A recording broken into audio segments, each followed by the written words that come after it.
out in the world, along city streets, or even at your local park, you may have noticed a considerable number of benches. What you don't know is that for every bench, a selection of gentlemen are chosen to sit upon them. These gentlemen must put their respective benches to the test by sitting, drinking, and most importantly, talking complete and utter shit.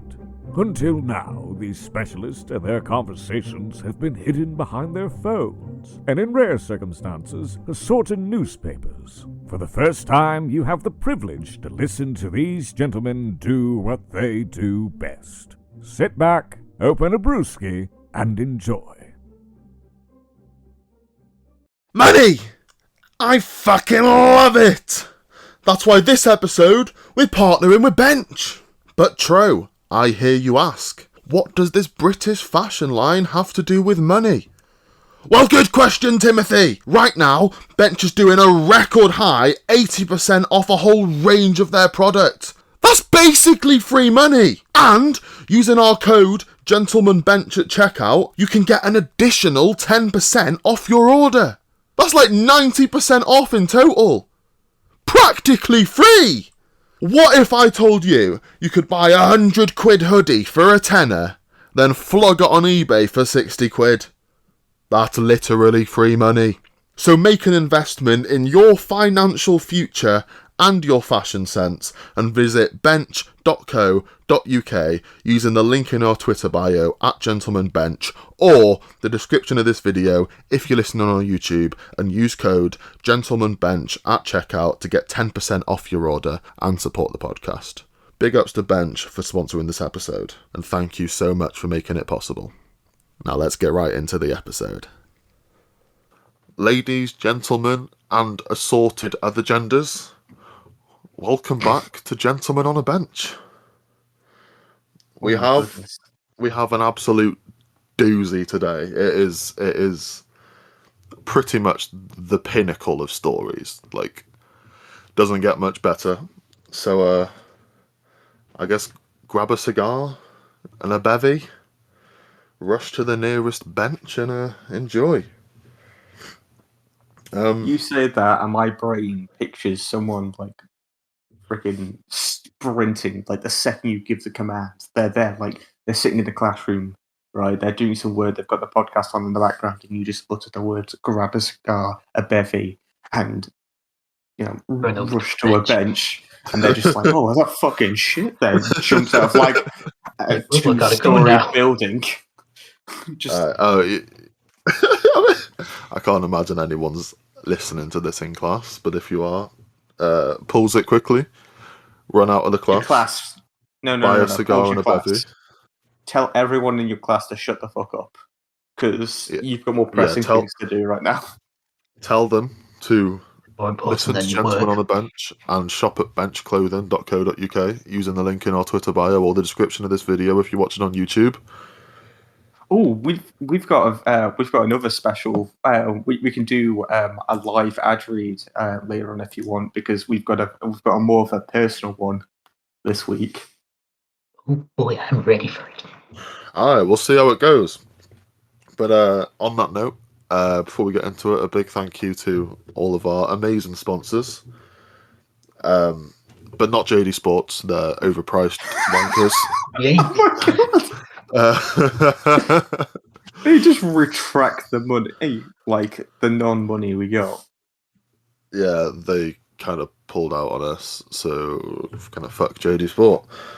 To be fair, there was a period of time. I think that there was like because the way this works is sometimes when you're an affiliate or a sponsor, they don't need a clue into our financials. They're not our accountants. All they need to know is shopbenchclothing.co.uk using the link in our Twitter bio or the description of this video if you listen on YouTube. And just support us, basically, because otherwise we will die. We need the help too. I love the fact that implies that help comes second to life. Yeah, well, we are being held hostage by the capitalist regime we live under. And the only way to save us is to give us money.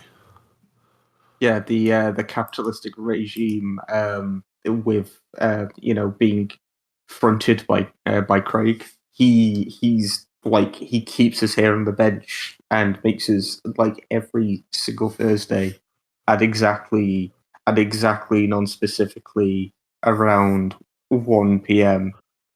He makes We us can't do anything. talk for anywhere between 50 minutes to 3.5 hours. Apparently, that seems to be the range at the moment. Yeah, and on that note, before we start, I think we owe Craig an apology because it turns out the technical issues were on our end. Well, they weren't on our end; they were on Discord's end. Well, yeah. Either way, sorry, Craig. Pal.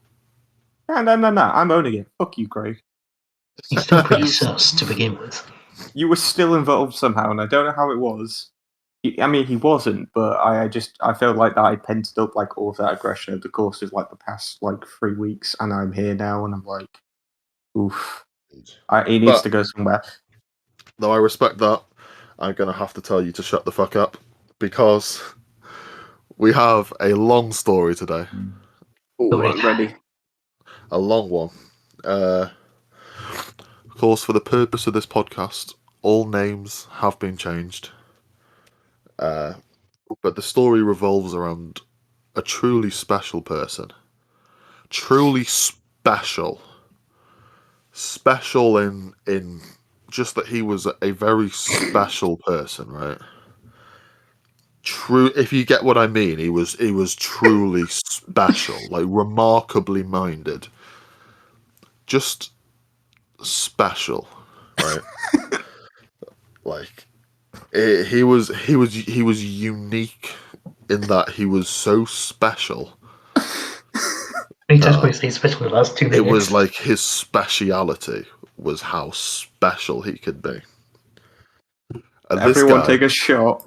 Every time. This guy, for the purpose of this podcast, his name was Watson.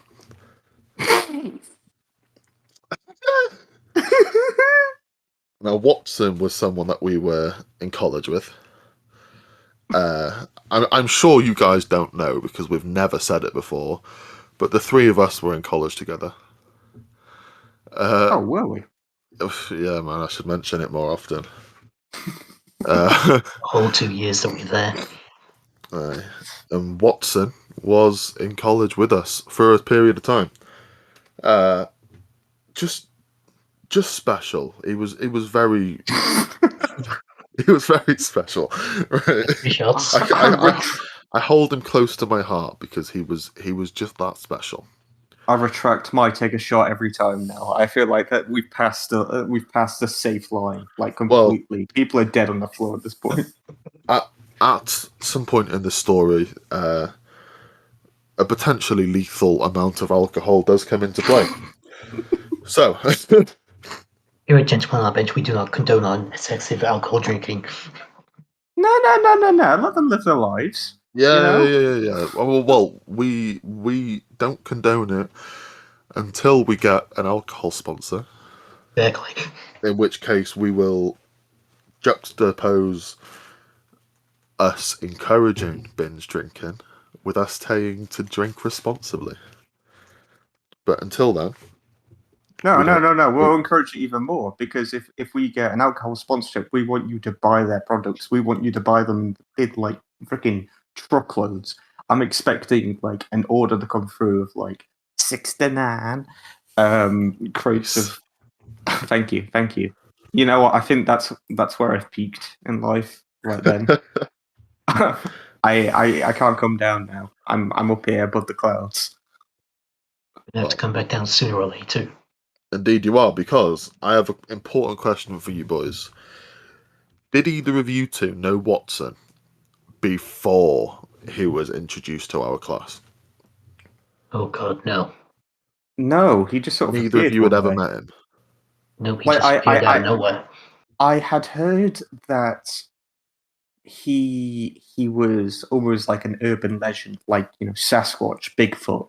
He was like because I was unaware of him, but the second it was announced that he was transferring to our class, it seemed as though pretty much everybody knew about him. Like he was this mythical Yeah. being. What is it that? It's important to remember everything in the story is completely true. Genuinely. This very special person really did exist. Really does exist. All too real to make up. Yeah. So for the course that we did in college, there was like 3 or 4 groups, wasn't there, first year? Yeah. Yeah. Yeah. He'd been through all the other groups. Our turn. You make it sound like he was a player. Of sorts. Oh, no. It basically no. had to leave because he was just causing shit, wasn't he? And the college was just protecting him because of Oh, it how was- special he yes. was. Yeah, I think that they were partially trying to cover up for themselves because if anything went down, it's sort of like, plausible deniability and all that shit. Yeah, he was. Oh yeah, he was truly protected by the system, wasn't he? No matter what happened, it was always us to go into shit for it. Yeah. So I first met him in the hallway outside our class, right? We were like the last group that he could have possibly gone to. So it pretty much had to work out for our group. Most people just seemed to be avoiding him because I guess they knew who he was or had heard the legends. I had not. He was alone, so I was like, you know what? I'll go introduce myself. Even shook the bloke's hand. Worst mistake he ever made. Yeah, to kind of describe his physical appearance, he was like just creepy would be the word, I guess. My brain's still got my. You know how I described him as like the urban legend of like Sasquatch? It's that, but shaven. Yeah. Like Oh God.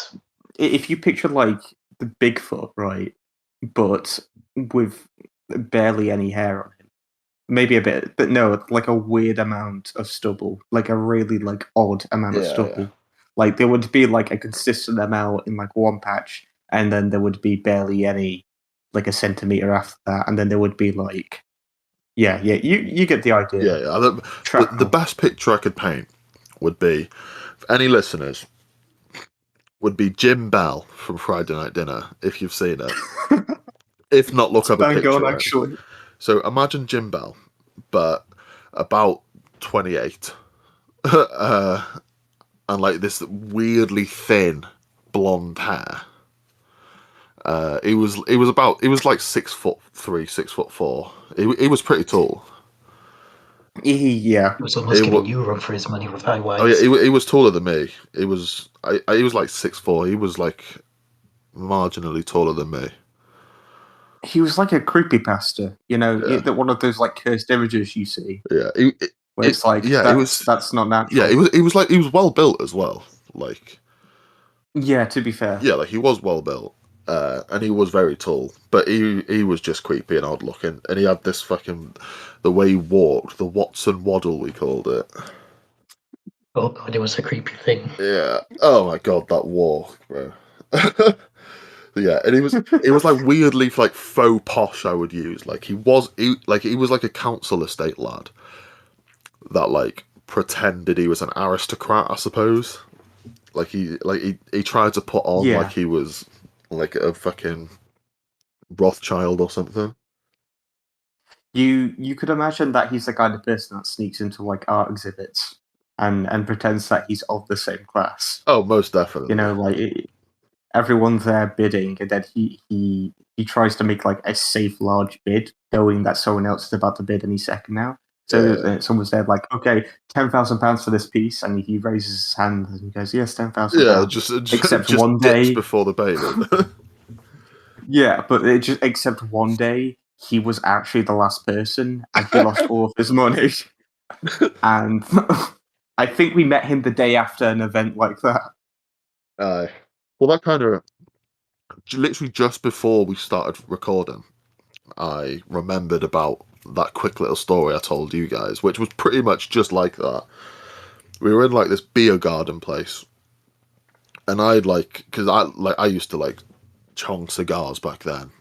Like I'd bought a couple cigars with me. I'd give him one to Watson, and he was just he was happily enjoying his cigar. To be fair, it was a Dominican one. And he gets chatting to this bloke and his missus at the pub. And he just started waffling about his cigar. Like they were asking him about it, and he was like saying about the type of cigar and where he got it from. Like it was his first ever cigar that I'd given him, and he started waffling like he was an absolute connoisseur. But everything was wrong. He's like, oh yes, genuine Cuban it is. And I was thinking, well, no, it's Dominican, mate, but whatever. And he's like, yes, it was about £200, I would say. I was like, oh, I was like, it was about 30 quid, mate, but all right. It was worth more than your house. Yeah. Oh, that's kind of how it talked. It kind of talked like this, and it kind of sometimes it talk really fast, and then it kind of pause and just have a special little think. As if you fell on your face and nearly broke your nose, but Yeah, you literally. stay in that state for the rest of your life. Pretty much. We all just look at each other like, what did you say? Yeah, basically, lads. I can't really remember. Oh my god, I can't. See, I had written down a couple notes before this, but those notes don't even touch the surface of Watson. Nah, He's a way deeper.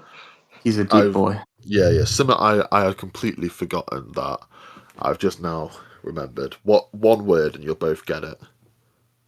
AIDS. Yes.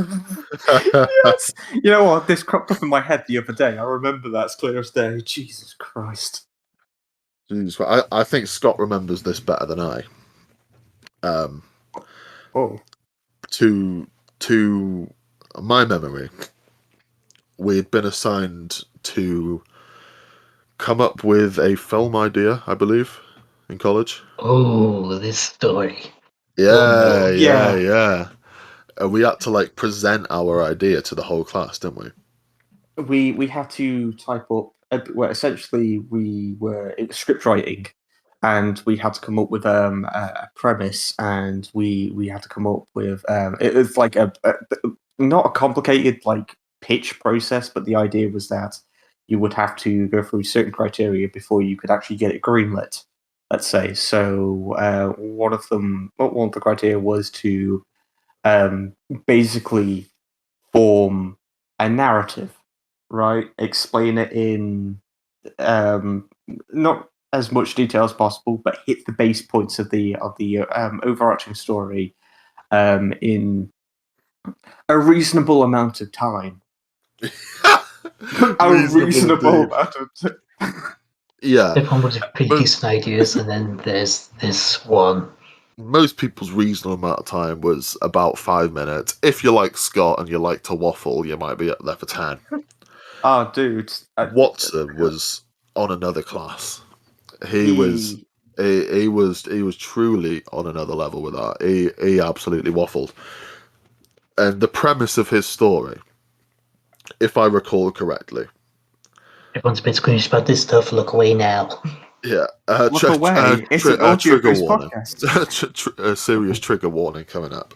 Genuinely, Massive. to the whole class and his and the tutor, his idea, which was seriously based off his life and true experiences. His idea was that there was a guy that spent his whole life as alone and rejected by women, that one day decides to fight back and get revenge against all the women that never shagged him, basically. So he somehow manages to infect himself with AIDS. And then it was his idea. Yeah, genuinely said all this, and then just goes around raping women and forcibly giving them AIDS. We just all turned to each other and was like, "Don't look at us. We don't know what else is going on." I'm pretty sure even the tutor was turned into Scott, being like, "What the fuck is he doing?" Literally, that's Like, that's you not know even an what's- exaggeration.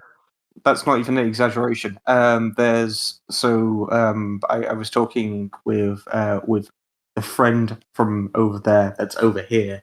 I was talking with her about it the other day, and Was it? literally as plain as day when she was re-describing it to me, my mind was like, "Holy shit!" I remember it because our teacher, about I want to say a quarter way through it, it was like watching someone fall off their bike in slow motion. That was our teacher's expression, because there was a moment of like initially like acceptance, right? This is going to happen. I'm just going to see where this ends up. I might not fall, but we'll just stay the course. And then the stumble happens, and his face drops, and then Oh he yeah, just like looks. yeah, go on, He go on. he literally he made direct eye contact with me. This isn't an exaggeration. He made direct eye contact with me, and at the point where everyone in the class had just that we had moved past the phase of actually understanding the words that were coming out of this dude's mouth. Like We we kept we trying were. to say it was a good idea and everything's. You No, mind his no, friends I got don't. like underage girls and things like, oh no. Oh yeah, they weren't of age, were they? Underage. Yeah, No. they were all underage. It's like a 28-year-old bloke. I've forgotten that they were not of age, and like age of consent in the UK is 16, so they were fucking young. The people in this story, like it was wild. It was absolute wild. Like he took the classic villain arc and fucking ran away with it. It was absolutely mental. And the person you were on about then, she was like she was genuinely scared, wasn't she? I remember her specifically being like the least willing to take his bullshit. It Like, was. like It was. she was not putting up with it. Yeah, it was because. Well, that I mean, you'll get into his activities in a bit, but she didn't catch on immediately, and then when she did, she had like this massive like flashback to like every single encounter with him, and it just I the messages that were being sent back and forth between Yeah, yeah. her person and me, it was like she was full on having a mental breakdown. She kept herself together, to be Oh fair, shit. though. Like she was having it on the inside. Wait, She did like straight faced. because of Watson? Yeah, Oh shit. like she. It wasn't a thing where like she like like anxiety like kicked in at like full levels or anything like that. It was more or less like she. It was like when you've realised that there was something. I don't know. You know when there was something that was happening and you never noticed it before, but when you realise Yeah, it, yeah, yeah. you think I get back on entirely. everything.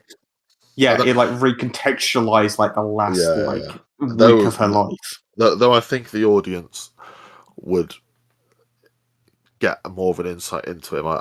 I think on that bit, I think we just move ahead because Yep, yep, yep, just yep. out of respect to her, because people that we know will be knowing who we're talking about. You know what I mean? Yeah, And that yeah, is absolutely. yeah that is something personal and heavy. But like that is a good point was made that his like as a story idea, yeah, it's a bit edgy. He could have presented it a bit funnily if he wanted to, like whatever. But like it's important to know that character was based off him, right? Yeah, And Okay. it almost seemed like like it's something that he wanted to do. Like he in his interactions, like he was trying to set it all in motion or something. You know what I mean? Like no, it's so he was a creepy. creepy dude. It's like when fucking like in fucking America, like some school shooter just blasts up his classroom or something. And then And the it's like jump? yeah, and then it's like, oh god, now it's happened. All the signs are making sense. That's kind of what it was like with Watson. You know what it felt like over like after you did the presentation, like the next half a year felt like a Darren Brown experiment. Ah, Like yeah. shit was just unfolding. I'm pretty sure right after that, though I could be wrong. I'm pretty sure we were like, yeah, let's fucking blitz it, because it was lunch after that. We were like, right, let's Yeah, go. yeah. he had this uncanny ability to just appear in front of us. Like, I swear to God, it was almost Coffee Man-esque in its teleportation. We would, like, leave the classroom ahead of him, be walking as fast as we can on the way to fucking Pound Bakery. And then all of a sudden, just as we were reaching it, he'd be, like, ahead of us on the street, he'd turn the corner. Only way is that he must have absolutely blitzed it another direction knowing where we were going. No, you know what it And then was? it's kind of like, oh, fuck it, we got to let him come with us. But no. Not only would we let him come with us, he wouldn't go to the Pound Bakery, would he? No, We went to no. Greg's or No, somewhere else. he's a bit of a higher class than us, wasn't he? He was going to Gerrard's. Yup. Only place he'd get his sausage rolls from was bloody Gerrard's. And that would take ages as well, wouldn't it? Like, he was too good for the Pound Bakery.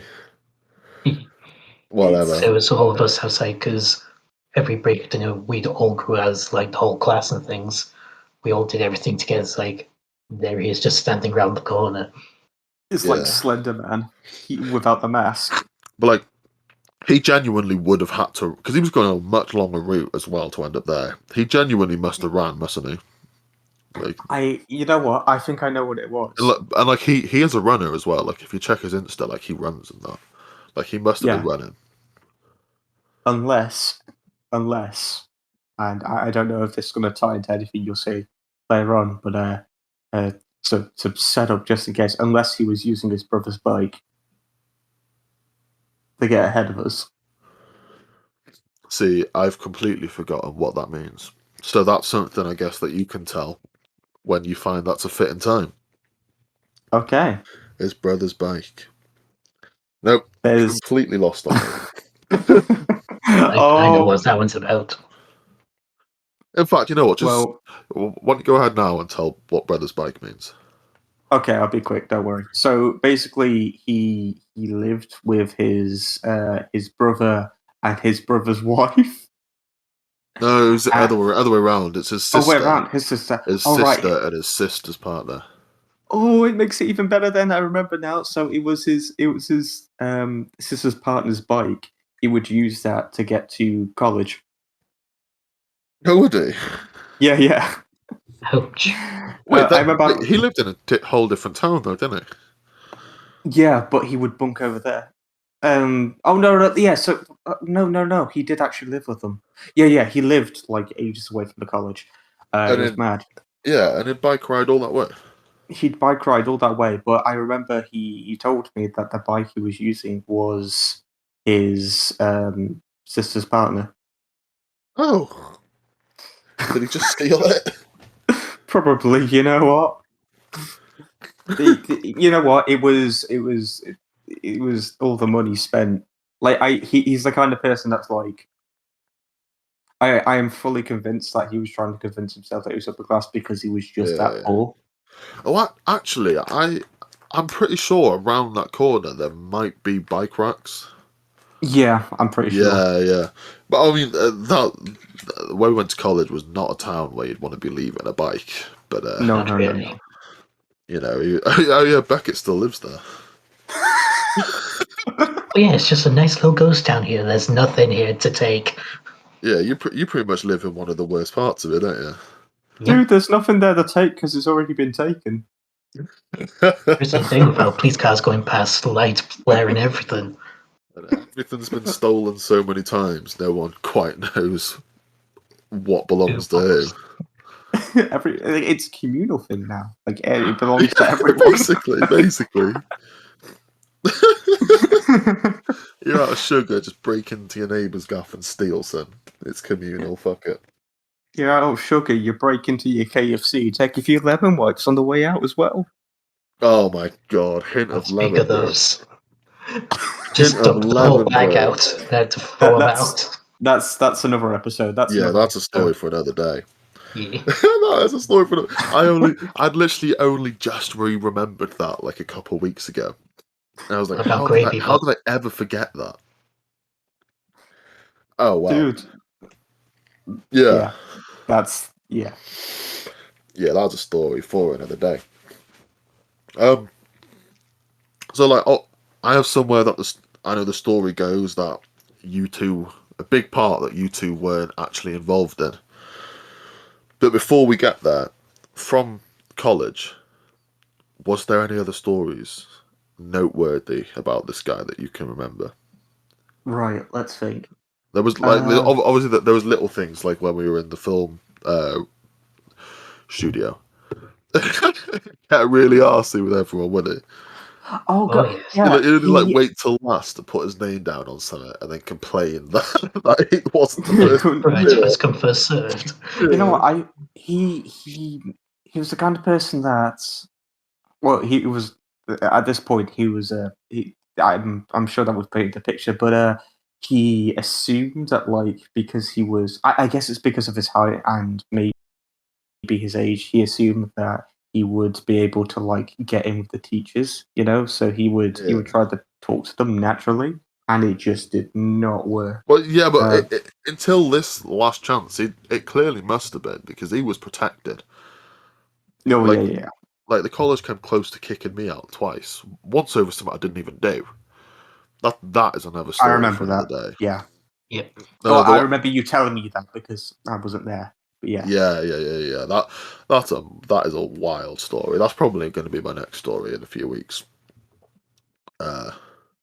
Was one with when we did our music video, and you went off into the forest to take a whiz, and he just followed you in to go do it. Oh yeah. Oh my god. Yeah. It was just. Oh my god. Yeah. He was. He was just there staring at my car. I mean, And the we other just. camera person Oh my just god, kind yeah, of we were filming, weren't we? We were yeah. recording something, and he was literally we just set everything up, and like he was getting really arsey because we weren't setting up fast enough when he was just sitting there doing nothing. I forget the train noises right at the very beginning. Yeah, oh my god, yeah, he was just standing there with the camera, zooming it, like zigzagging with the camera, going no, choo choo. He's all went And breathing on the floor dead. yeah, and then we were just there, like setting up and doing that. Then out of nowhere, he's just like, and he just goes, "I'm not waiting any longer," and he just fucking Watson waddles off to the fucking kids park. Mind And this like, was about just outside of a school, and it's just been kicked out time, so yeah, all the kids yeah, will be playing through it. like little kid school, and this kid and his dad was going to the park, and Watson's just swinging on this swing, just staring us down. We have a Yeah, clips of that. I video of remember it that. somewhere. Yeah. And his dad just like we can't hear what he said, but his dad clearly has words with him, and Watson just comes waddling back to us. Like like the way he looks, like you would be. Like I don't want to say the p word, but you would be assuming that he's nefarious. You know Well, what I I mean? mean, any dude that just waddles. I'm sorry, there is no other way to say it. There is no other way to say it because there is no other word that matches the movement that he produces. But Yeah, like it was the Watson waddle. Like it was a waddle. You know what I mean? yeah, it was like you ever watch Pingu move? It was like that, but he was Yeah, on. literally fucking. I don't know how to describe it. They were facing like outwards. Like if you was to put arms like outstretched as far as his feet were pointing, and his legs were like weirdly bent, and he'd like flick.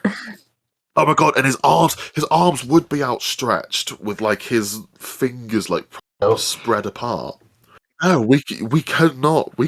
You could not represent the anatomically. Like it was physically impossible feet into that sort of position and walk. He truly had special Do you think it was a lizard abilities, man? Oh a god, special He was mind. wearing a skin he's suit. coming out. Uh, yeah, special.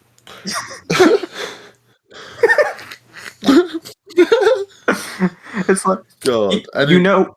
before I move this on to the next bit, any more stories about him from college? Because he was only actually with us for a small part, wasn't he? Yeah. He his like let's say he was very politically strong. So He was very what? politically strong. So Yeah. whenever Oh god, yeah, but it was weird because there was one point where he said something that he didn't. He complained someone was too liberal, and then there was another point. I don't think it was in our classroom, but someone that I I don't want to say yeah, names, but I don't remember if it was with us or not. But I swear the story like he'd stood up in one of the classrooms and like said, "Oh, you're a fucking conservative" or something to someone. So something like that. I don't know, mate. the, It's difficult without saying names as well, but the dude, yeah, it was politically strong. yeah, the dude was he. I don't know. It was weird as well because if you were to have a conversation with him that lasted longer than like 10 minutes, which was rare because more often than not you were revving to get the fuck out of there. Yeah, But Because if I you have was a trying to get out. but if you were trying to have a conversation, well, no, you were never trying to have a conversation with him. He was trying to have a conversation with you. But it gets past a point, and then politics just jumps into it, and like you know the topics he's talking about, you know what he's referring to, but you're just standing there like I can't remember the transition. Like I don't know how we got from there to here, and you wouldn't. It was never like he would never talk about something where it's like you know if you had two people on either side of the fence, right, and they're having a conversation, the least they can be is like they can still be civil about it. You know, the human aspect of it is still there, so you can still get on with them. yeah, I mean, you know, everyone's got their own political opinions, and your best friend might be in a different fence.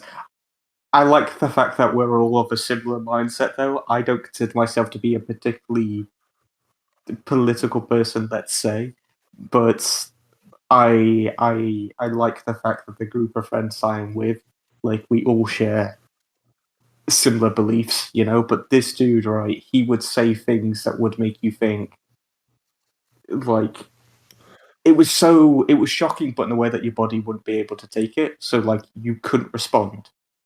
No yeah. words would come out.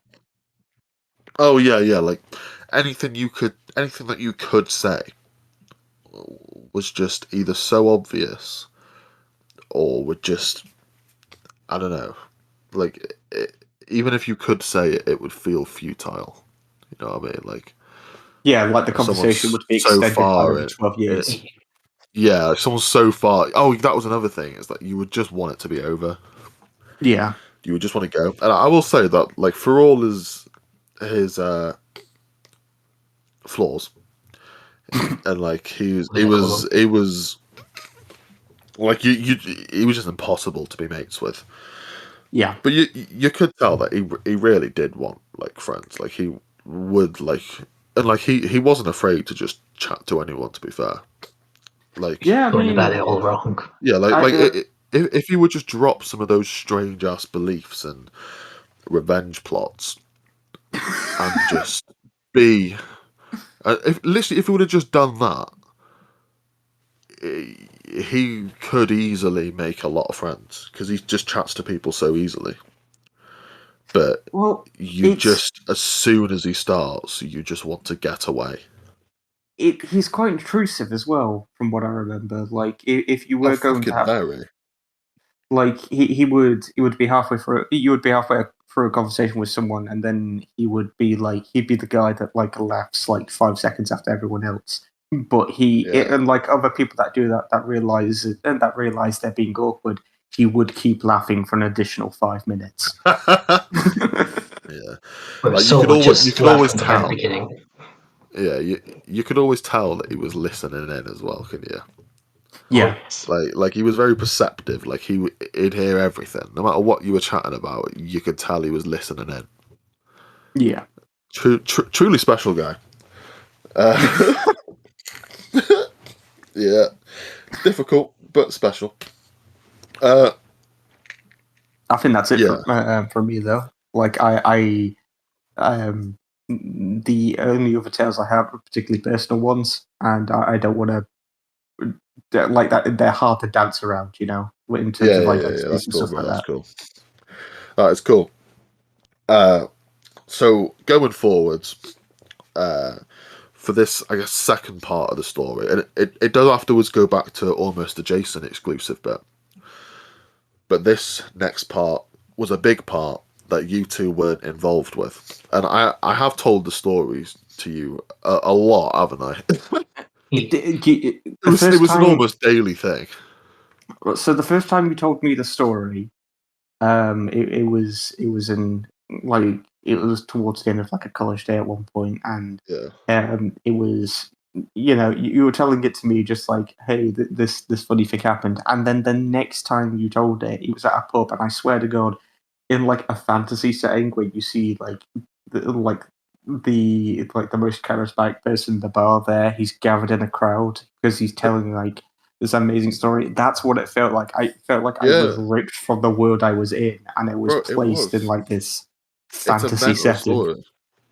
It's an absolutely insane story, which you should stick around for after this quick word from our sponsors. Picture the scene. You perch upon a bench, Fosters in hand with the boys. The Barbie's going. It's time to Netflix and grill. Sat in your bench clothing attire, you grab the remote control and whip the telly on. You go to watch The Big Lebowski with the boys, but god damn it, you can't! Damn you, Netflix! But thankfully, with our sponsor Surfshark, you can! Surfshark is the world's fastest VPN and allowed you to effortlessly switch your location to anywhere in the world. You used to need a passport to visit Australia, but now all you need is Surfshark. Wow! The Big Lebowski isn't available on Netflix in the UK, but with Surfshark, you can set your location to good old Canada and enjoy 117 minutes of intense pleasure. They also have a whole range of features like industry-leading AES 256 GCM encryption. I don't know what that is, but I know I need it. It's also got a strict no-logs policy, private DNS and leak protection, and the absolute unit's even got a kill switch. But you don't care about any of that. You want to watch The Big Lebowski, goddammit, and now you can. And to make things even better, if you sign up right now using the link in our Twitter bio @GentlemanBench or the description of this video, if you're listening on YouTube, you can get 83% off your first subscription, plus 3 months absolutely free. So what are you waiting for? Get yourself over to Surfshark using the link in our Twitter bio @GentlemanBench or the description of this video if you're listening on YouTube, and take advantage of this amazing deal like she's a drunk chick at a frat party. Thank you so much to Surfshark for making this episode possible. Now back to Watson. Alright, welcome back everybody. I think we should just jump straight back into this. Me too. So, some more juicy stories. Yeah, like you said, it was a pretty big story. I told it to like the whole class like numerous times. Like I was telling the story like every couple days. Like it's a pretty big story. I think every time there would be more details because so much alcohol was consumed. Like the first time around, the facts just weren't there. It was just me giving it like a brief overview, and then every time I would remember more about it. Unfortunately, I've not told the story in like fucking 2 years, something like that. So some facts, some facts have gone, but it is a banger of a story. So it involves me, Watson, and 2 other people. We're going to call them, for the purpose of the story, Dave and Peter. Ah, right. I know Jason has met Dave. I don't believe you've met either of them, Scott. No, I don't think I have. Obviously, Dave and Peter aren't their real names, but so It's actually called Peter and Dave. Pardon? Whoops. They're actually called Peter and Dave. No, wait. What do you mean? Like it's a joke. That's their actual names. Like Dave and Peter aren't their real names. They're actually called Peter and Dave. Like, what are you on about that? Like you actually, in order to hide their identities, all you do is like swap their names over. Oh. Well, I mean, to be honest, anyone that knows us will absolutely know who the fuck I'm on about. I'm going to be honest, as with Watson, I haven't changed their names very much. Not really. Actually, for one of them, it is their real name. They just don't go by it. For the other one, I just missed a letter off, to be honest. But that's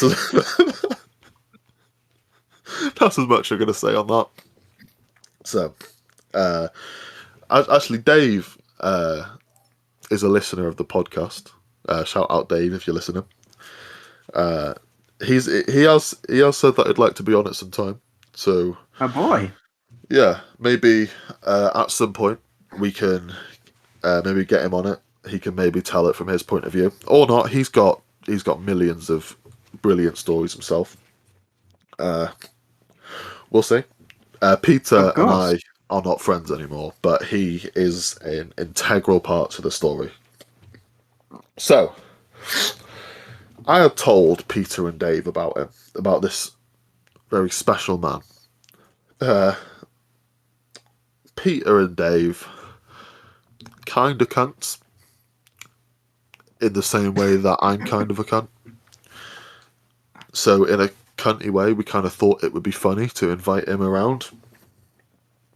So they could invite him on a night out with us, so they could truly experience him in all his glory. It's like inviting a vampire into your house. It's wrong on so many levels. And I did invite him into my house, and it was foolish of me, but that's at a later point. We'll get to that. Yeah. Yeah. It was a wrong move that he made. Yeah. So basically, starting from the beginning, I was drinking prees with Pete and Dave at my house. When I say enormous quantities of alcohol were consumed, and they are pretty outrageous. Like this was prees. This was 4 p.m. I drank a whole last litre of Russian standard vodka. For prees. In it. Somehow I was still sober. Like that normally a litre is my night. Somehow I was still sober. I don't know how. But I did get pretty blackout later on. Pete and Dave had been sharing another bottle of vodka. But fucking Pete ended up spilling it, the bastard. All over my carpet. Yeah, I could smell that vodka in my carpet for weeks as well. Jesus. And it looked like a little rat. Whole night was on my money as well. I was paying for everyone's drinks, including Watson. For the most part, Watson did buy some of his own drinks. To be fair, he'd fucking took the bus down, right? Because there would be an outrageous distance to cycle on his sister's boyfriend's bike. Is that going back home? Oh, it's because I know where the story's going, and just imagining the sight of him cycling back home after all of it. Just a long ride back home. Yeah, well, I did ask Dave if he's all right with me saying the story, and he did give me a couple details that I'd forgotten. So there might be a few that you'd not quite heard, a few small details. Ooh, okay. Innit? I fucking wish he brought his bike though, so I could see him cycling all that way. To his house, it was an hour and a half with no traffic on a bus. He did say that it takes him around about 4 to 5 hours to get from where he lived to college by bike. Holy shit! I know. He's starting at literally the crack of dawn. I mean, fair play to the lad. He was big into his fitness, I guess. He was training to run. He was he was a runner. No, I mean that he was training to go on the run. Oh right. Well, actually, we were kind of on the run at a part of the story. We'll get there. Yeah, so he'd taken the bus. I met him at the bus stop. We went back to mine for some more prees. The whole time he was fucking blabbering on. I dead ass quote. I dead as quote. He was spent the whole night saying that he wants to go on this mighty fucking pub crawl, right? He'd got this pub crawl into his head and he only drank Guinness. And I swear to God, multiple occasions he went, like all hype. He was weirdly hyped for the day. He was like, I want a pint of Guinness in every pub in the land. That's the one thing that sticks. I want that on the shirt. Yeah. Oh, bro. That is going on the shirt. I want a pint of Guinness in every pub in the land. Every pub in the land. It's like trekking around Middle Earth. Anyway, I swear at one point he called it the Kingdom. Like, it's just this shitty little, like, tiny town in fucking rural UK. It's like, oh my god, anyway. Oh my god, yeah. Anyway, he wanted this mighty pub crawl, a pint of Guinness, every pub in the land. We didn't do that. What we did do after those prees was go to Wetherspoons. You do? Yeah. We were fucking having a chat. Dave was like massive lightweight. So Dave was like fucked, and I wasn't buying Dave any more drinks because he was that fucked. But he was, you know when you're really drunk and you're like shouldn't have any more, but when you're drunk, all you want is more. You sort of like your limiter just goes missing. Yeah. Yeah, like I wasn't buying him anymore. And Dave, Dave's pretty loaded now, but at the time, Dave didn't have any money. So Dave thought that he'd go down to Tesco to steal, basically. Jeez. For legal disclosure, I wasn't aware at the time that he was stealing. But yeah, like he basically went to steal some. He successfully stole some wine. I guess I don't know why he went for wine, but he went for red wine. Trekked it up this massive hill to fucking Wetherspoons. He like pulled it out of his coat to show us, because he was fucked. As he was pulling it out, he ended up dropping it and just smashing it, which was awkward enough as it is, because obviously it's a pub. You're not meant to be bringing your own drinks then. But whatever, he did that. And he's like, oh, for fuck's sake, I need to get more.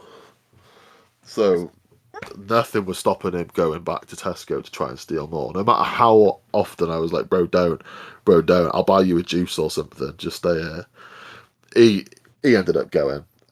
He never came back. He never came back. We will get to what happened to him in a bit, but he just never came back. Well, so it was me, Peter, and Watson, and I was fucking sobering up hearing Watson waffle. Like literally, there was the Watson waddle, and there was the fucking Watson waffle where it just blabber on constantly. He was telling the story about him doing fucking cocaine in a car park. He was like, hold up. Yeah, we were just doing like, I don't know, I guess someone asked him like his first time doing drugs or whatever, and he was like, I remember saying he was trying to get down on everyone else's level. He was trying to be trendy.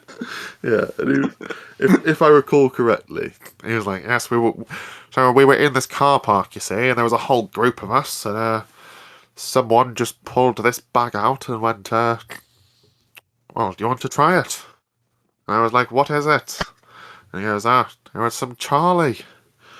And I was like, all right, mate, because like no one under 50 calls it Charlie or whatever.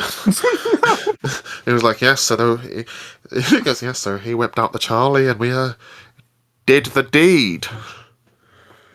Like, did the deed. I was dying over did the deed. Like, him and this big group of lads just doing the deed in a car park.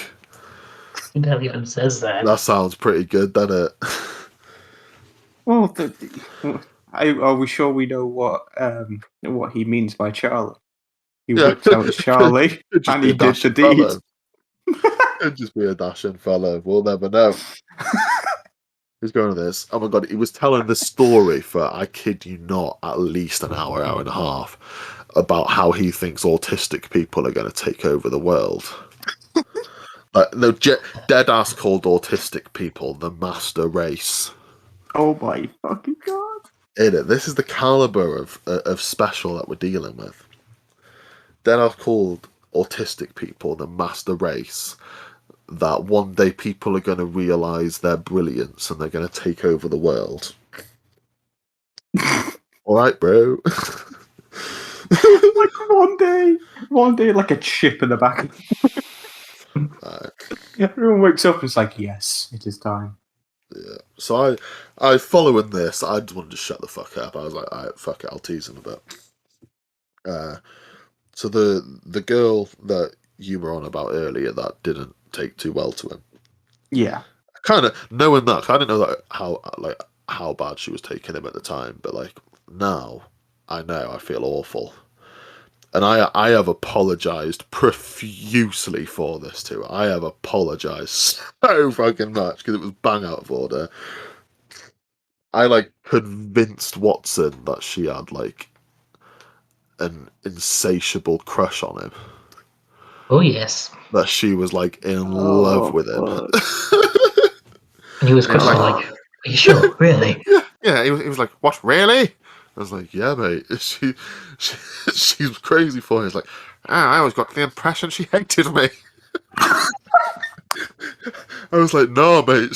She loves you. That's just how she acts when she's into someone." Next day, he goes and tries it. He's like, "Oh God, what have we done?" Yeah. And she's like, "Oh," and he goes, "How old is she?" And like, he was 28. She was like 16 at the time. Oh my god. And I say that, and he's like, "Oh, magnificent." Magnificent. Magnificent. Like, well. And then, like, I'm waffling onto him, like, trying to convince her. Oh my god, no, I wasn't trying to convince him to ask her out. I was trying to convince him to propose to her. Yeah, he was doing all of it. Started trying to convince him to ask her out, and I was like, "No, mate, you need a grand gesture. You need to propose to her." Oh my god. I feel so bad. Out of nowhere, like he's really getting into it, like really thinking, like, yeah, he's gonna do this. And then out of nowhere, he just goes, "I don't know. She's a bit too liberal for my liking." I still choose his excuse done to make up. Yeah, and I was like, "What do you mean, bro? You never, like, you barely spoken to her. What do you mean?" And he's like, "Well, it's the blue hair." I'm like, My "What god. the fuck?" It's a bit too liberal for my liking. The dude's got like a notebook he whips out, and he's just like notes down like there. He's got like a list of names on one side, and then on the other side, it's like his guess at like what what like political agenda they have. Yeah. Oh my god! No, I probably shouldn't be saying this, but there was, if you guys remember, in that first year, there was this girl in our class. Lovely, don't get me wrong, funny as fuck, but I think I know who you're on about. had this habit of whenever she was slightly stressed, which was about 20 times a day, just going loudly shouting to the whole class. Oh yes. "I'm going to kill myself." Like, do you remember? Is that who you thought I was on about? Yeah, that's exactly who I thought you were on about. It ended up catching on. Like, that's just not what you want to be like. And like, fucking teachers didn't give a fuck about that, did they? They were just like, "Oh, fucking get on with it then."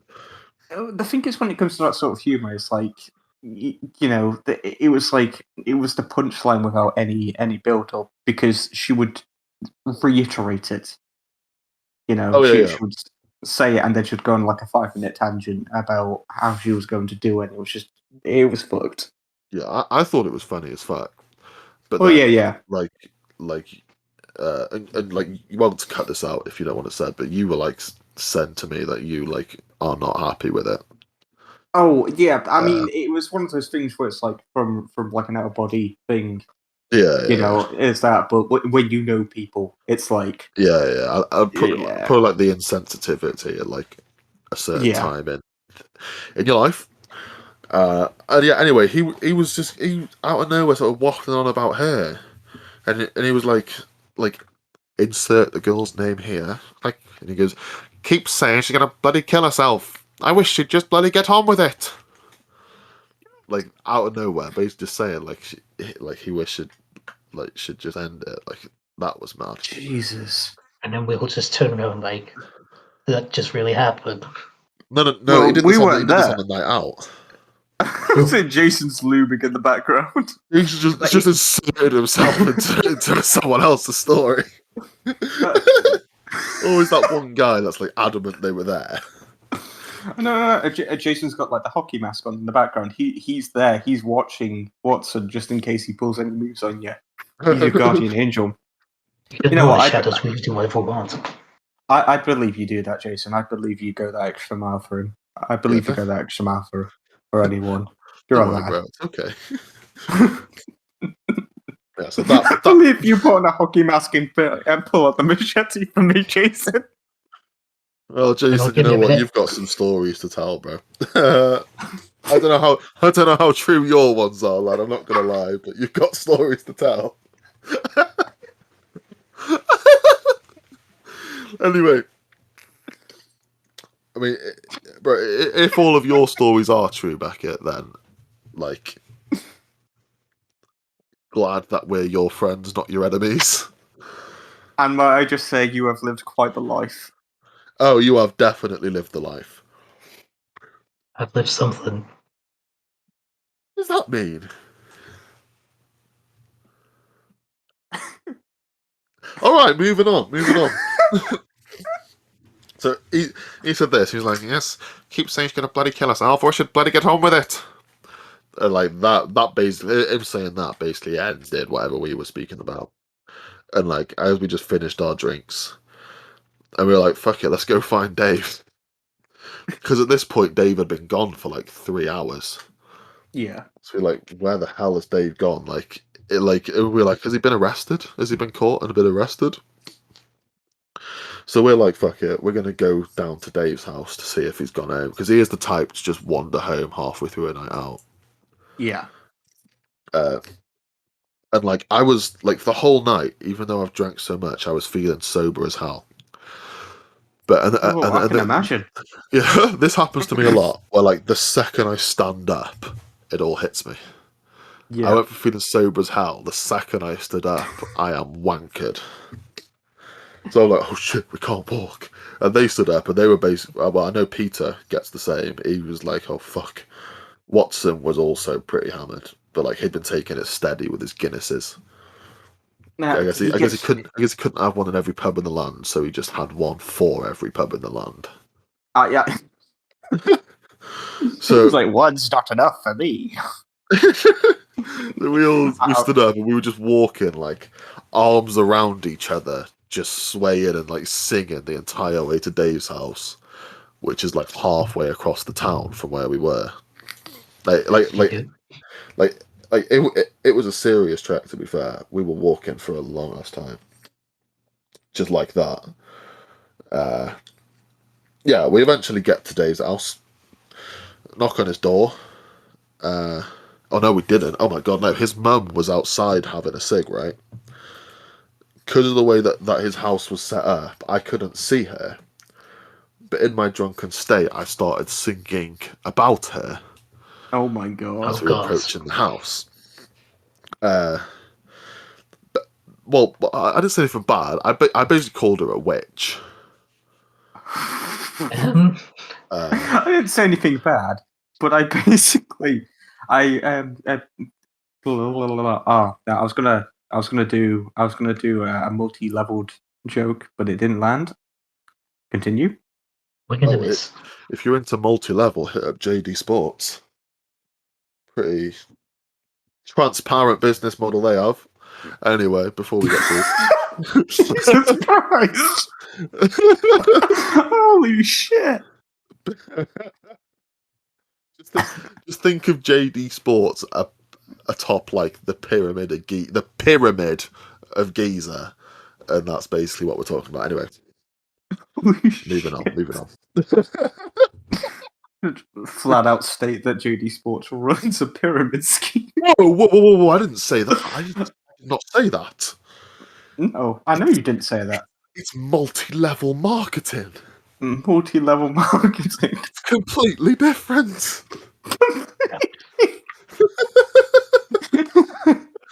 I'm so glad we incorporated. So we have limited liability. Jesus Christ. Yeah. Yeah, people are going to be scared to sponsor us in the future after this.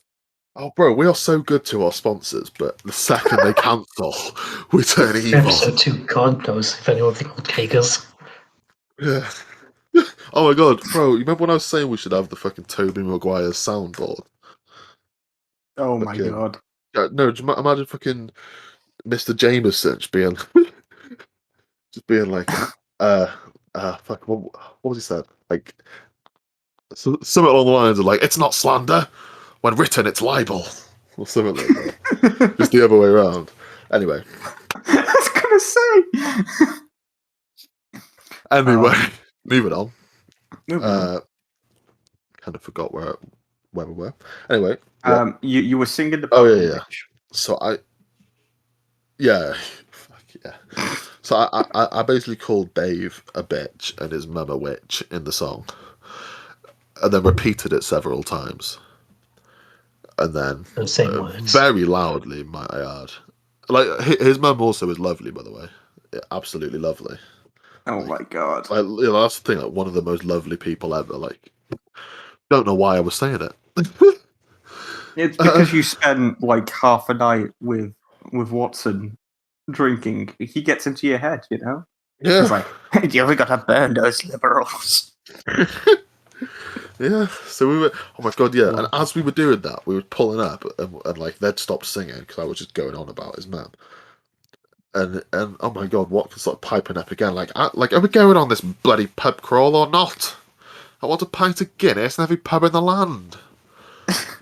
Shut up, Watson. So we just fucking turn the corner. Is Dave's mum is there having a cig outside. I'm like, that's fucking awkward, isn't it? So I have to go up and I'm like, excuse me, are you all right? Is Dave in? She just blatantly lied and was like, no, he's not in. I haven't seen him. He was in. We're like, oh fuck, I guess we gotta go. So the three of us start trekking. We're like, fuck, what are we gonna do without Dave? Because like Dave was like this light-hearted guy. Like it's always fun when Dave is around. we don't just get like 250 meters away. Like we were like far distance away, and Dave just starts sprinting behind us, screaming at the top of his lungs, "Wait for me! Wait for me!" And we just turned around and we're like, Dave! It's like this big reunion, like it almost went in slow-mo, us running up to each other. Oh, it was brilliant. And we're like, where did you come from? Your mum said you weren't in. And he's just like, yeah, she lied. She woke me up and told me that you came to see me. I had to come back out. I couldn't leave the boys. Isn't it? Like, it turns out that... Dedication right there. Yeah, it turns out that he'd been caught trying to steal from Tesco and been chucked out. So he just wandered home for a nap. Basically, exactly what I thought would have happened.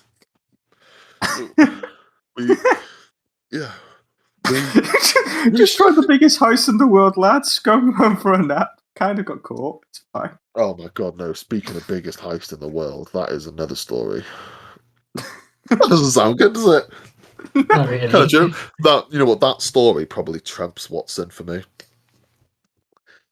That's for another day, though. Anyway,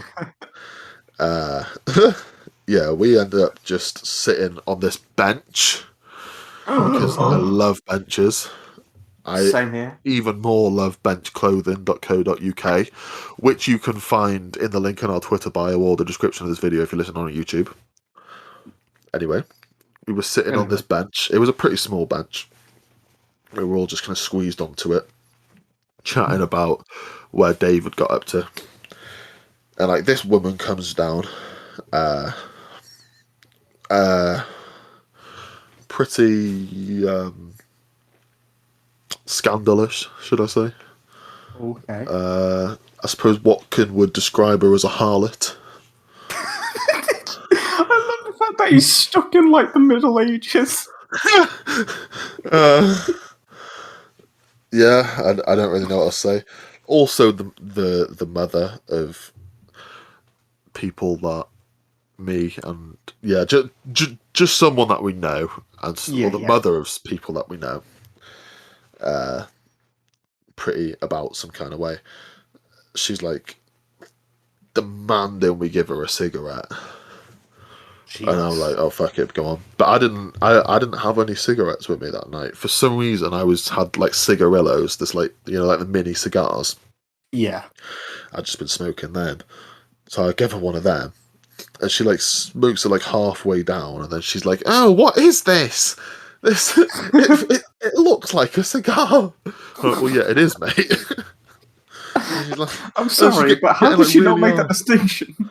In it, like halfway down, she got into it. Like, how can you not? Like, it's they're not exactly. They're really thin, camouflaged. They're really thin. They're fucking brown and veiny. It's like a. Anyway, yeah, there's fucking no filter. Like, it's clearly not a cigarette, mate. I even said to you, I've only got cigarillos. Whatever. Because obviously Watkin had fags, but he wasn't departing with them. Of course not. They were his pride and joy. Yeah. I don't think he would. He has one with a pint of Guinness only.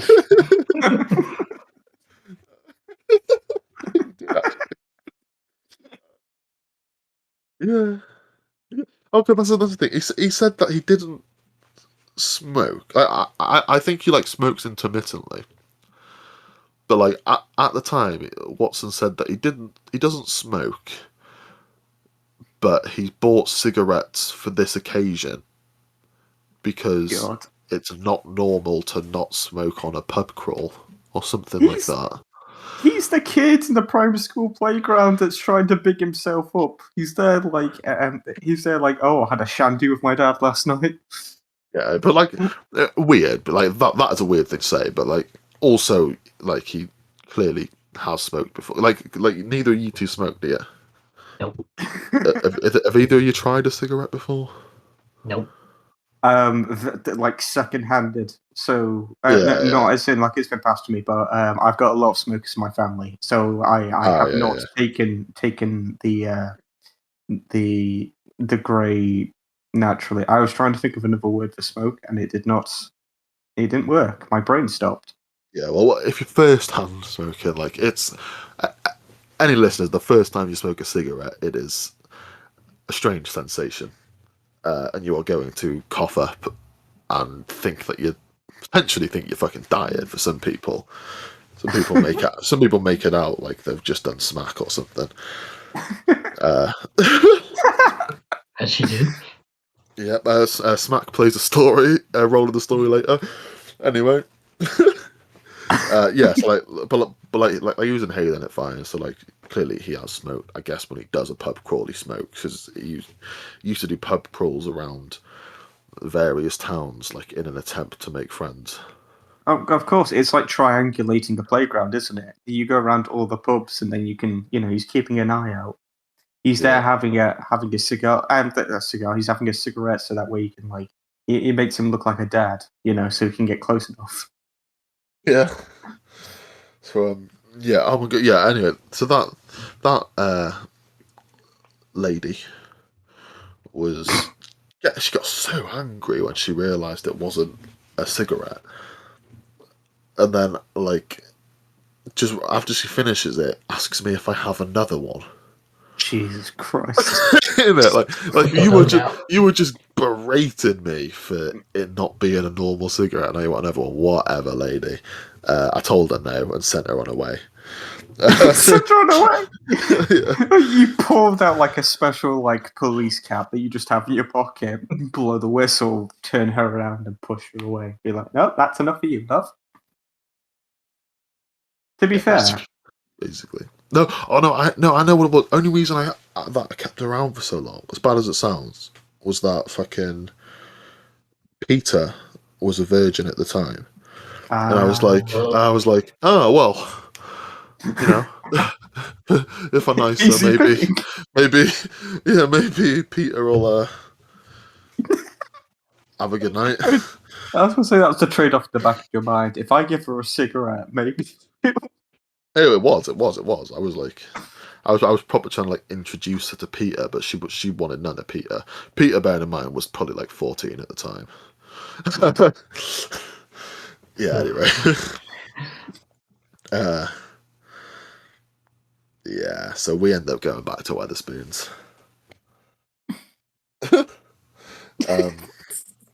Yeah, we get to. Oh my god, we go back to Weatherspoons. We drink more now. We leave Weatherspoons because it's way past closing time. And Peter has this habit of, when he's drunk, of vandalising cars. And that's about all I'm going to say on that, because Yeah. it's a pretty major issue in my town whenever he's around because of the cars. He vandalises cars basically when he's drunk. Yeah. And we get to the top of our town, and the top of our town is on like atop a hill. And there's these motorcycles lined up like dominoes. And Peter had been smashing up some cars, and Peter goes to there, just pushes the motorcycle. Yeah, so we fucking peg it. Like whole time I'm telling like, Peter, stop it, come on, let's go, bro. Like, I'm not having it, because like I live here, you know what I mean. He doesn't live in this town. I'm like, I live here, bro. Come on, stop it now.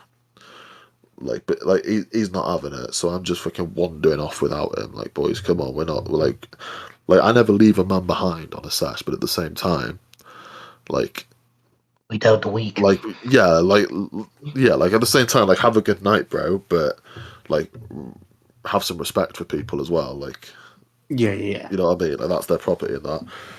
But he does that, and I'm like, fuck's sake, I'm not being seen hanging around there while those fucking domino bikes are falling over one by one.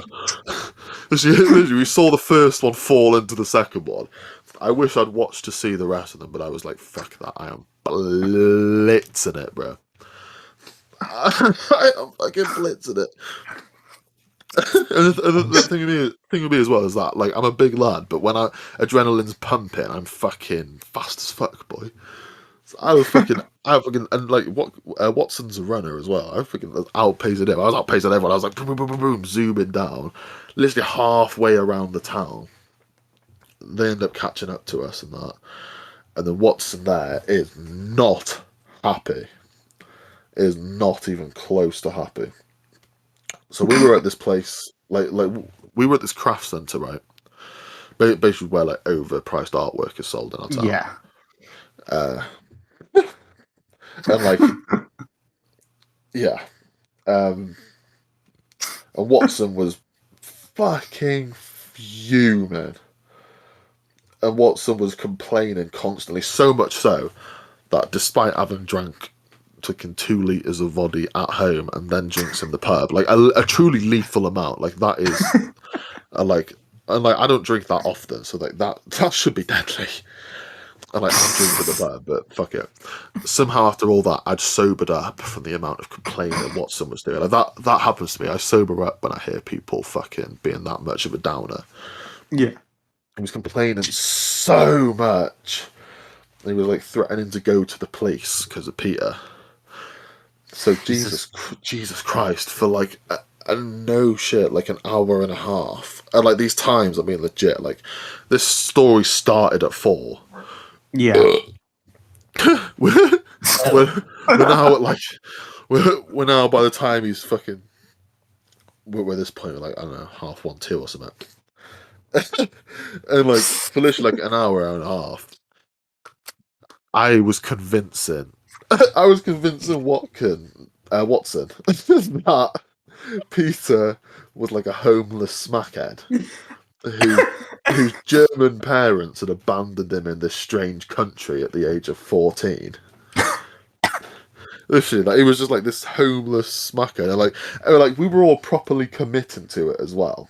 Like, I was just feeding him this bullshit, and like the other two were like Peter and Dave were like backing it up so perfectly. Like Peter was there rattling and all that.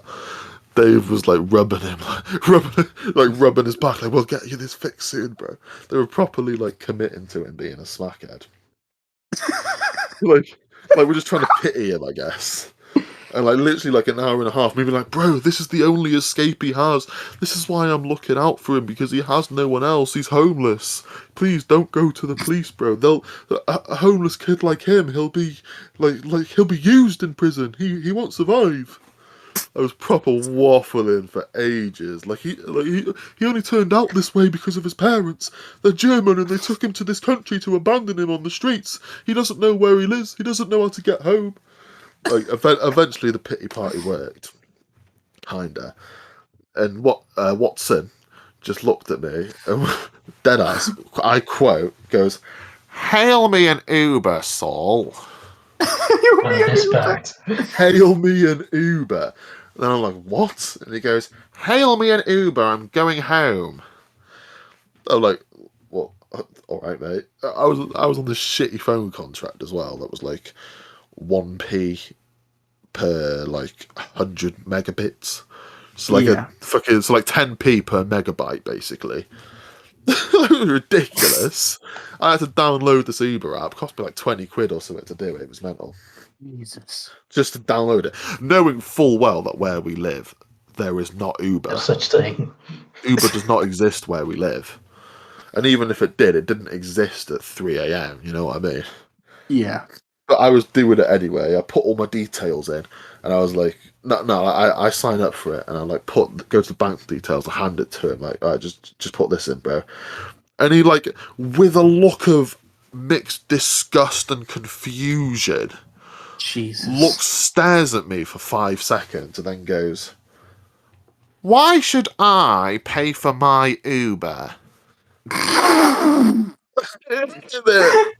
I was not paying for it as well. I'm not paying for your Uber. And he's like, "Why should I pay for my own Uber? I'm only leaving because of you." I'm like, "Bro, I'm not paying for it." And he goes, "Fine." Dennis goes, "Fine. Hail me a taxi and I'll depart." Or hail me a taxi and I'll depart. Hail me a carriage, and if it doesn't have the finest of bred steeds. That would have been, well, as long as I had Guinness, I guess it's all good.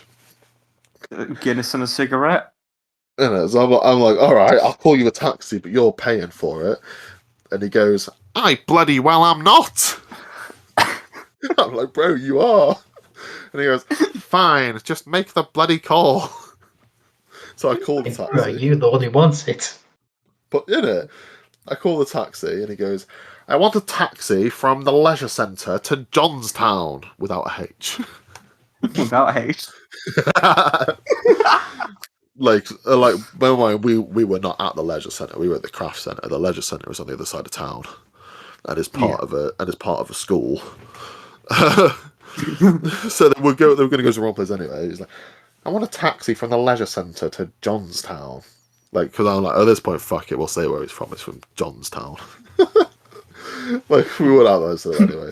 The taxi driver's like, but says, "Oh, it's going to be about 20 minutes, mate." And at this point, dead ass, like, it is like 3-4 a.m. No, it is 4 a.m. at least. It was mentally late. And Watson dead ass goes, "I'm not bloody waiting that long," and he hangs up the phone. Jesus. Like, bro, we have one taxi service in this town. And his name's Steve.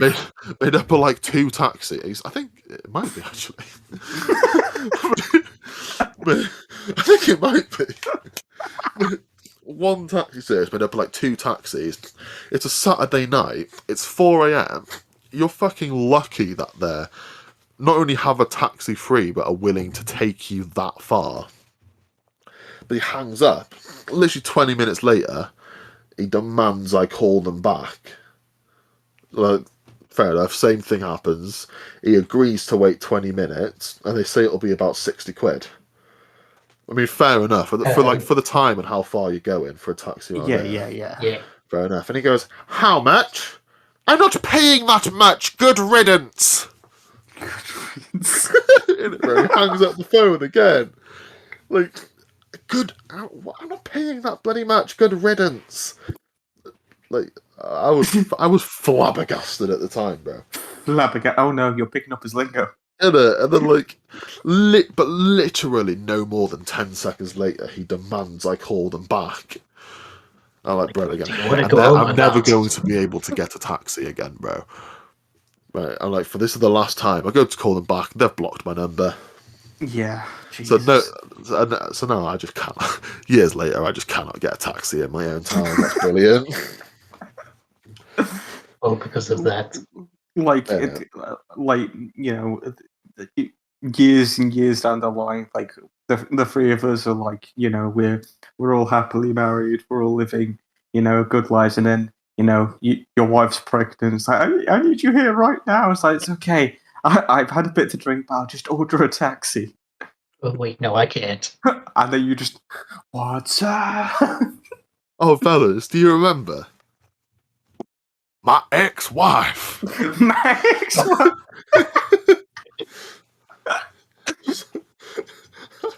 I don't know, it sounded like I hit my microphone way too hard then. I almost thought it was broken. My ex-wife. Some people, namely my ex-wife.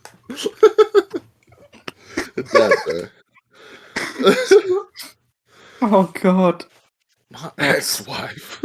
Jesus, we need to rewatch that. We need to bring that up, and yeah, we can make an episode out of it or something.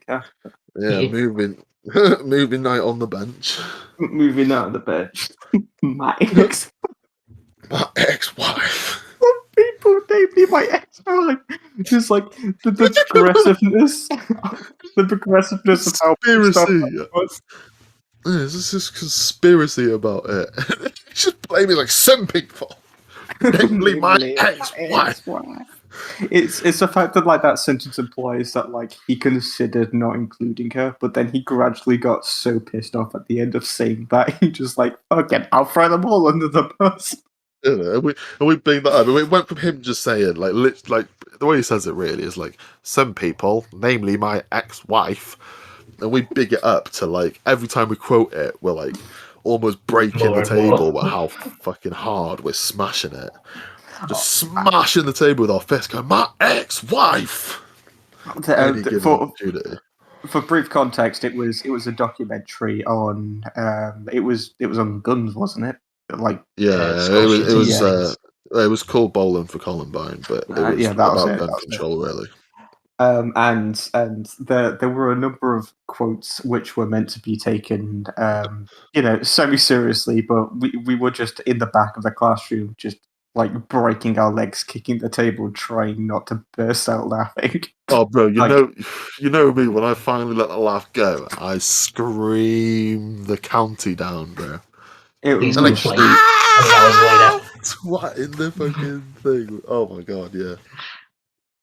Oh, yeah. I don't know how he can't stop. I don't know how we took this little detour. But neither do I. Anyway. It just happens. It just happens, bro. It just happens. It's fine. It's fine. It's set up for future episodes. Yeah. So back to the story. Watson's done all that. Cannot get a taxi. Uber doesn't exist where we live. Even if it did, I'm not bloody paying for it. He knows he's shitting it. So he's like, fuck, what am I gonna do? So he's pacing and he just repeats over and over and over and over, constantly repeating over and over while he's pacing, I'm not coming here again. Literally over and over, just going, I'm not coming here again. I'm not coming here again. I'm not coming here again. Like over and over. he thinks he's a fucking wizard. Like by repeating the words over and over and over again. He's magically like casting a barrier around this place. Dave is tired again, and he's pissed off at him. We're all sober again now, and Dave's like, "Oh, you're not getting invited, mate." And Watson just stops and turns to him and goes, "I beg your pardon." Jesus. Right. This dude is like, I'm sorry, no one uninvites me to a drinking session. Like, as soon as he's not invited, he suddenly wants to come down again. Being uninvited got to him. In the middle of like a hostage situation, the guy goes up and it's like, "Okay, yeah, I'm gonna want you. I'm gonna want you, and I'm gonna want you. Okay, come with me." You point like shotgun at them, puts it, like brings them into the other room, and then Watson's just there like, "Excuse me." It's like, no, it's a bad thing. They're probably gonna shoot them. And it's like, but they didn't invite me. So that was said. I beg your pardon. And then Dave, because like this is long while we got to get on with this. Dave was saying, that I beg your pardon, and then Dave was like, he's had enough. He wanted to go home now, and when Dave wants to go home, there's no stopping Dave going home. So Dave just basically gets up and leaves. So me and Peter are like, "Fuck it, I guess we're going back to mine now." Peter lives in another town. He had no way of getting back either. Yeah. It's not like I could call him a taxi now, is it? So we go back to mine. Peter was just meant to sleep on my bedroom floor. Who? No, oh God, no, I'm a good host. I was going to sleep on the floor. Peter was going to have my bed. Even on the couch. Yeah, anyway. We go back to mine. I invite Watson. I foolishly invite Watson. Because I'm like, despite all that's happened, and like I have,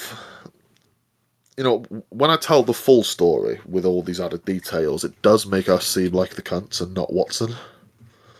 It just does, but I have to assure you that Watson was just being a bellend the whole night. Like, nothing you. Fuck. I can assure you that nothing you have described so far has painted you guys in like a negative light. Like, okay, yeah, shit happens, right? Everyone drinks and shit like that. But bear in mind that we prefaced this. We had the pre-ramble before this story went into, and he was there pitching a blockbuster film where he fantasizes about going around and giving people STDs to kill them as revenge for not sleeping with him. He was insistent that this was a good idea. He wouldn't change it for nothing. In comparison, knocking over a few bikes doesn't seem to be. So, like, if it seems like we're bullying him, maybe we were, but it's like, if you're bullying Hitler or you're really bullying, like, some people deserve to be bullied. To be fair, he was the one following you about. Like, if he can cycle, then he can walk. Fuck yeah. Like other than at any point really, he could have left. Like, yeah, only because of the way he was treating the taxi that he didn't even leave then. He could have left at any time, but like he chose to be with us. Yeah, like, I want a pint of Guinness in every pub in the land. It's never going to get old. It's never going to get old. But that's the next line we're having on the shirt done. Once again, it's in every. Yeah, I swear I want that merch. I'm making it happen. Once again, it's in every bar in the land. Yeah, so we get back to my house. So every pub in the land. So we get back to my house, and he stops outside the garden. Like, "Are you coming in, bro?" And he just looks at my house up and down for like a solid 8-10 seconds, and just goes, "Swear to God, this is definitely a council house." Like, I mean, to be fair, it is a council house, but he also lived in a council house with his sister and his fucking sister's boyfriend. Like, you don't exactly live in the Hamptons, mate. He was like getting all superior. Like, "This is definitely a council house. Why did you bring me here? Oh my god, that's another thing. But the whole night, well, throughout the time that he was kicking off at the end, constantly repeating, "Why did you bring me here, Saul?" Constantly repeating that. Yeah, he said that again when he saw the house. Like, well, I want to say, like my parents, my mum especially, did a great job at keeping the house nice. It is a nice house. Yeah. Being on a council estate or not, Watson, you're a cunt. anyway, we get there.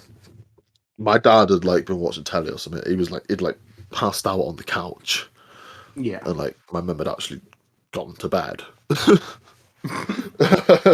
So we're like having to be dead quiet because my dad's like asleep on the couch, and I don't want to wake him up, especially not wake him up to Watson standing there, who he didn't even know existed. I can only imagine what would happen.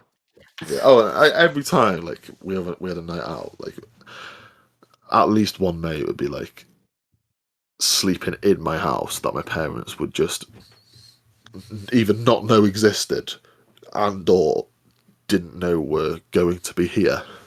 Yeah. Anyway, sorry, mum and dad. Yeah, so we're being dead quiet. We're being dead quiet. It'd been it ruined our night as far as we're concerned. So me and Peter were like, right, this is our time for some fucking revenge. Yeah. And like, I'd sussed the target. I knew a man that wants to be in such high social standing as Watson.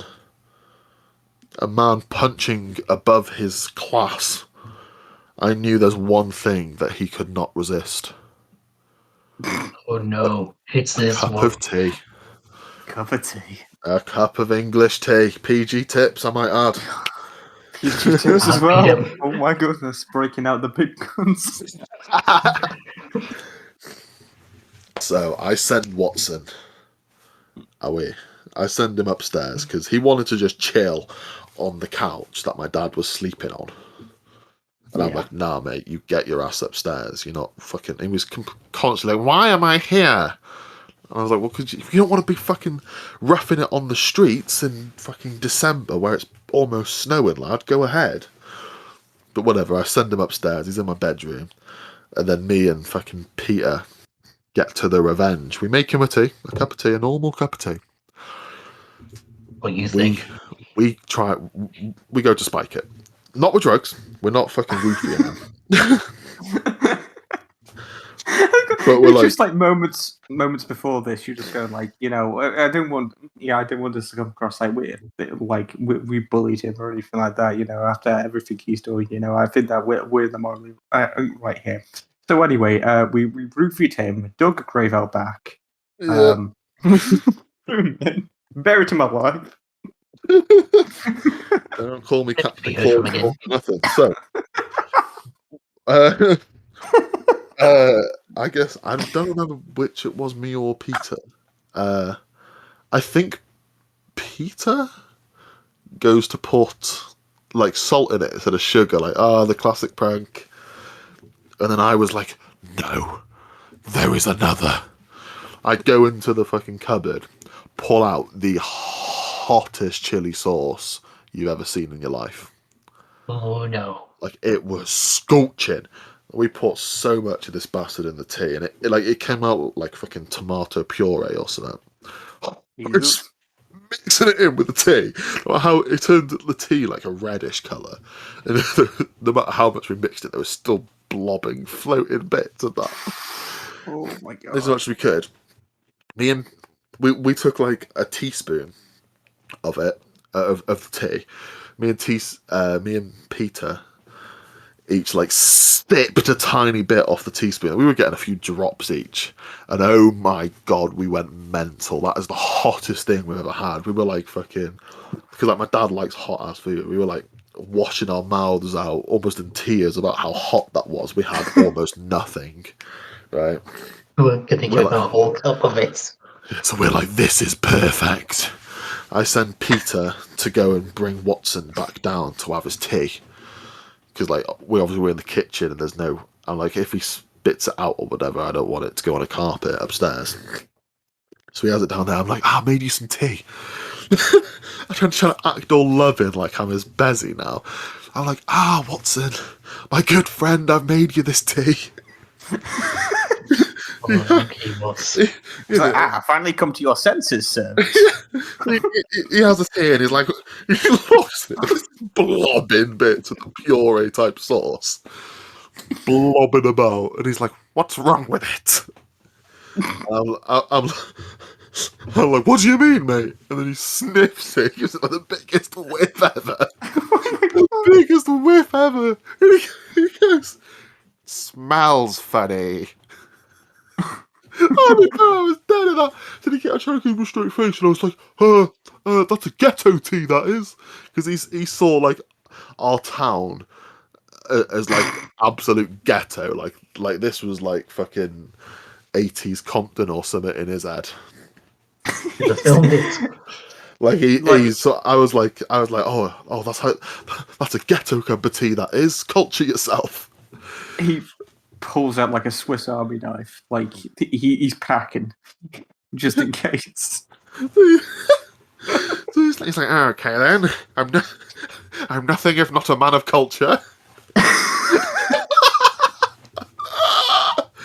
He takes the biggest swig I've ever seen in my life.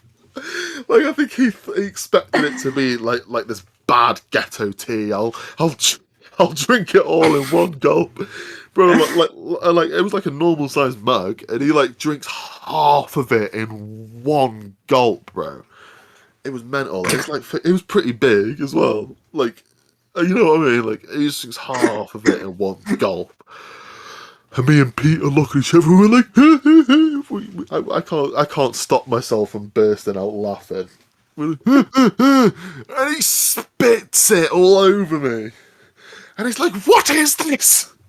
What the bloody hell have you done to me? I mean, we put chili powder in you. We put chili sauce in your tea. And we're like, killing, bro. We are laughing so much. And he gets the rest of the mug and he chucks it at me. Well, oh, bro, I'm fuming. The laughing stops like that. I am fucking fuming when he does that. Absolutely fuming. And he tries to like wrestle me. And like he's a big guy, but like I'm strong. So I like push him away and that. Like if he would done that to Peter would have been dead. You know, like I get him away in that. Like, what the bloody hell have you done? You're a psychopath. and I'm like, bro, you need to mop that up now. Like, I wasn't having shit anymore. I was like, bro, mop that shit up right now. Yeah. And he's like, what? And I'm like, bro, I get him the mop and the bucket. I'm like, bro, you fucking mop this up right now. And dead ass, he looks at the mop with such confusion, looks up at me and goes, I've never used a mop in my life. Bro, 28-year-old bloke, I've never used a mop in my life. I had to teach him how to use it. He got free education out of me. I had to teach him how to use a mop at 28 years old. I've never used a mop in my life. Pardon? How much of a sweet life has he had then? Bro, fucking... He's Watson. A big one, bro. Like, but to be fair, it was pretty big. I can't remember if it was like... It wasn't like a normal sized cup. I can't remember if it was like a mug or like a Sports Direct mug. Like, if it was a Sports Direct mug, the house was flooded, if you know what I mean. Like, yeah. Yeah, those things are massive. Yeah, like, anyone from Britain knows the Sports Direct mugs. Like that is like a red warning if fucking one of them gets spilled. The whole street is evacuated. Sending out like rescue choppers to like save the drowning victims. Honestly, bro, I swear you should need a license for them Sports Direct mugs. Just pouring like I can just imagine like as you're pouring like the hot sauce in, you're just like, we're gonna need more. Yeah. Also, I'm just going to mention this quickly now because I don't know where else I'm going to be able to say this. But after he spits it out, you should turn to him and said, "Well, what were you expecting? Pumpkin juice?" I wish I did, bro. I wish I did. Oh my god. I so wish I did, but I didn't. I was fuming. I taught him how to use the fucking mop. He got free education out of me. I eventually sent him packing upstairs. Sent Peter with him to like be my lookout, make sure he doesn't like vandalize or something. And Peter had this thing where after every night out, he wanted ravioli. Like Peter As you do. was obsessed with ravioli. Like for one, oh my, this is never story entirely, but for one of his birthdays, fucking my mum got him a tin of ravioli as a present because she just knew how much he loved ravioli. like to most people that's a shit present, but to him that was like better than any present he could ever have. Like genuinely, ravioli made it, and it was at some fucking camp out sesh. Oh my god, that was a different story entirely. But back to it, I was cooking him up some ravioli. He was upstairs. He starts FaceTiming me, like pointing the camera at Watson, like showing me like the shit Watson's doing in my room. And he's like, he just goes in my room and says, "Look at the bloody state of it." And I do keep a messy room, but at the time my room was actually pristine. Like, Yeah. it was actually pristine. Like, so I don't know what the fuck he was on about. He starts like going through my CD fucking collection, Jesus. flipping Oh, through God. going through all of my CDs, right? And he goes, dead ass goes, because like like I said last episode, like I'm like biracial, like my mum's black, my dad's white. Yeah.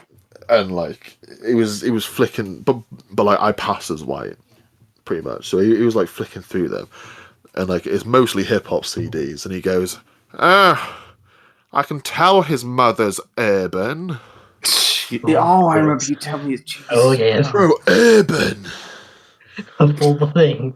innit? Urban. Oh fuck.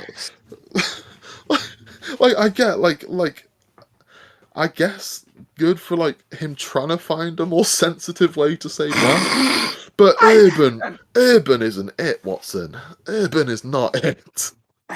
Who's the villain in this story again? That's Pardon? so mad, though. Innit? Who's the bad one? I can tell his mother's urban. Jesus Christ, urban, bro. Like, I mean, at this point, right? So he's already labelled someone as like, oh, she's too liberal for me, and now he's going off. Oh, just this dude's got a phrase book somewhere, right?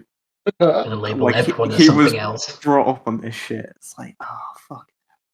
Innit? And then, like he gets to the other fucking the last one because I organise my CDs alphabetically and that because I'm a sado. And he gets to the last ones and it's I guess like Willie Nelson or something. and he goes, perhaps he has some taste after all.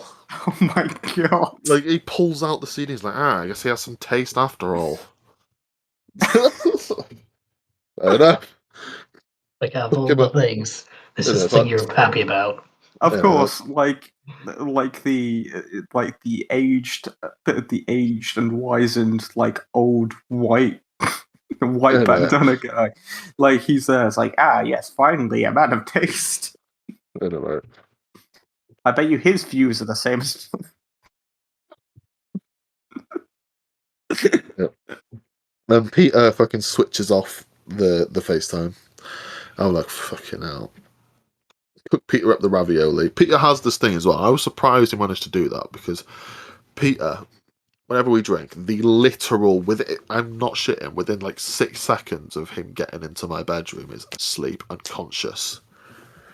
Like legit, like if he's standing up, he will just straight up collapse, weak knees, unconscious. Like, something about my bedroom makes him just pass the fuck out right away. So I was surprised he managed to make that. I finished cooking up this ravioli for him. I season it all nice. I take it up, and he just is unconscious, isn't he? He just has passed out. Like he was sitting on fucking my bed, and he just passed out on it. So that's brilliant, mate. Cheers for that. That's like my bed. So Yeah, Watson. I'm not fucking. I don't like eating after I drink. So I was like, Watson, do you want the ravioli? And he's like, I'm not falling for that again. Would you? Fair enough to him. I'm not falling for that again. So that ended up going in the bin. then he's like, right. Where am I laying? He's taken up the whole bed. It's like a single bed, right? And I'm like, Watson, you would never get in my bed. What were you thinking, like Peter, yeah. Like, I'll let Peter on my bed and I'll sleep on the floor because, like, my dad's on the couch. But you're not having the bed. And then, actually, no, we have 2 couches. But either way, I prefer sleeping on the floor, to be honest. I don't mind it. Yeah, she's like, oh, where am I laying? He's taken up the whole bloody bed. Outside, mate. I'm like, bro, I'll sleep on the couch downstairs. You can have the floor. It's like, I'm not sleeping on the bloody floor.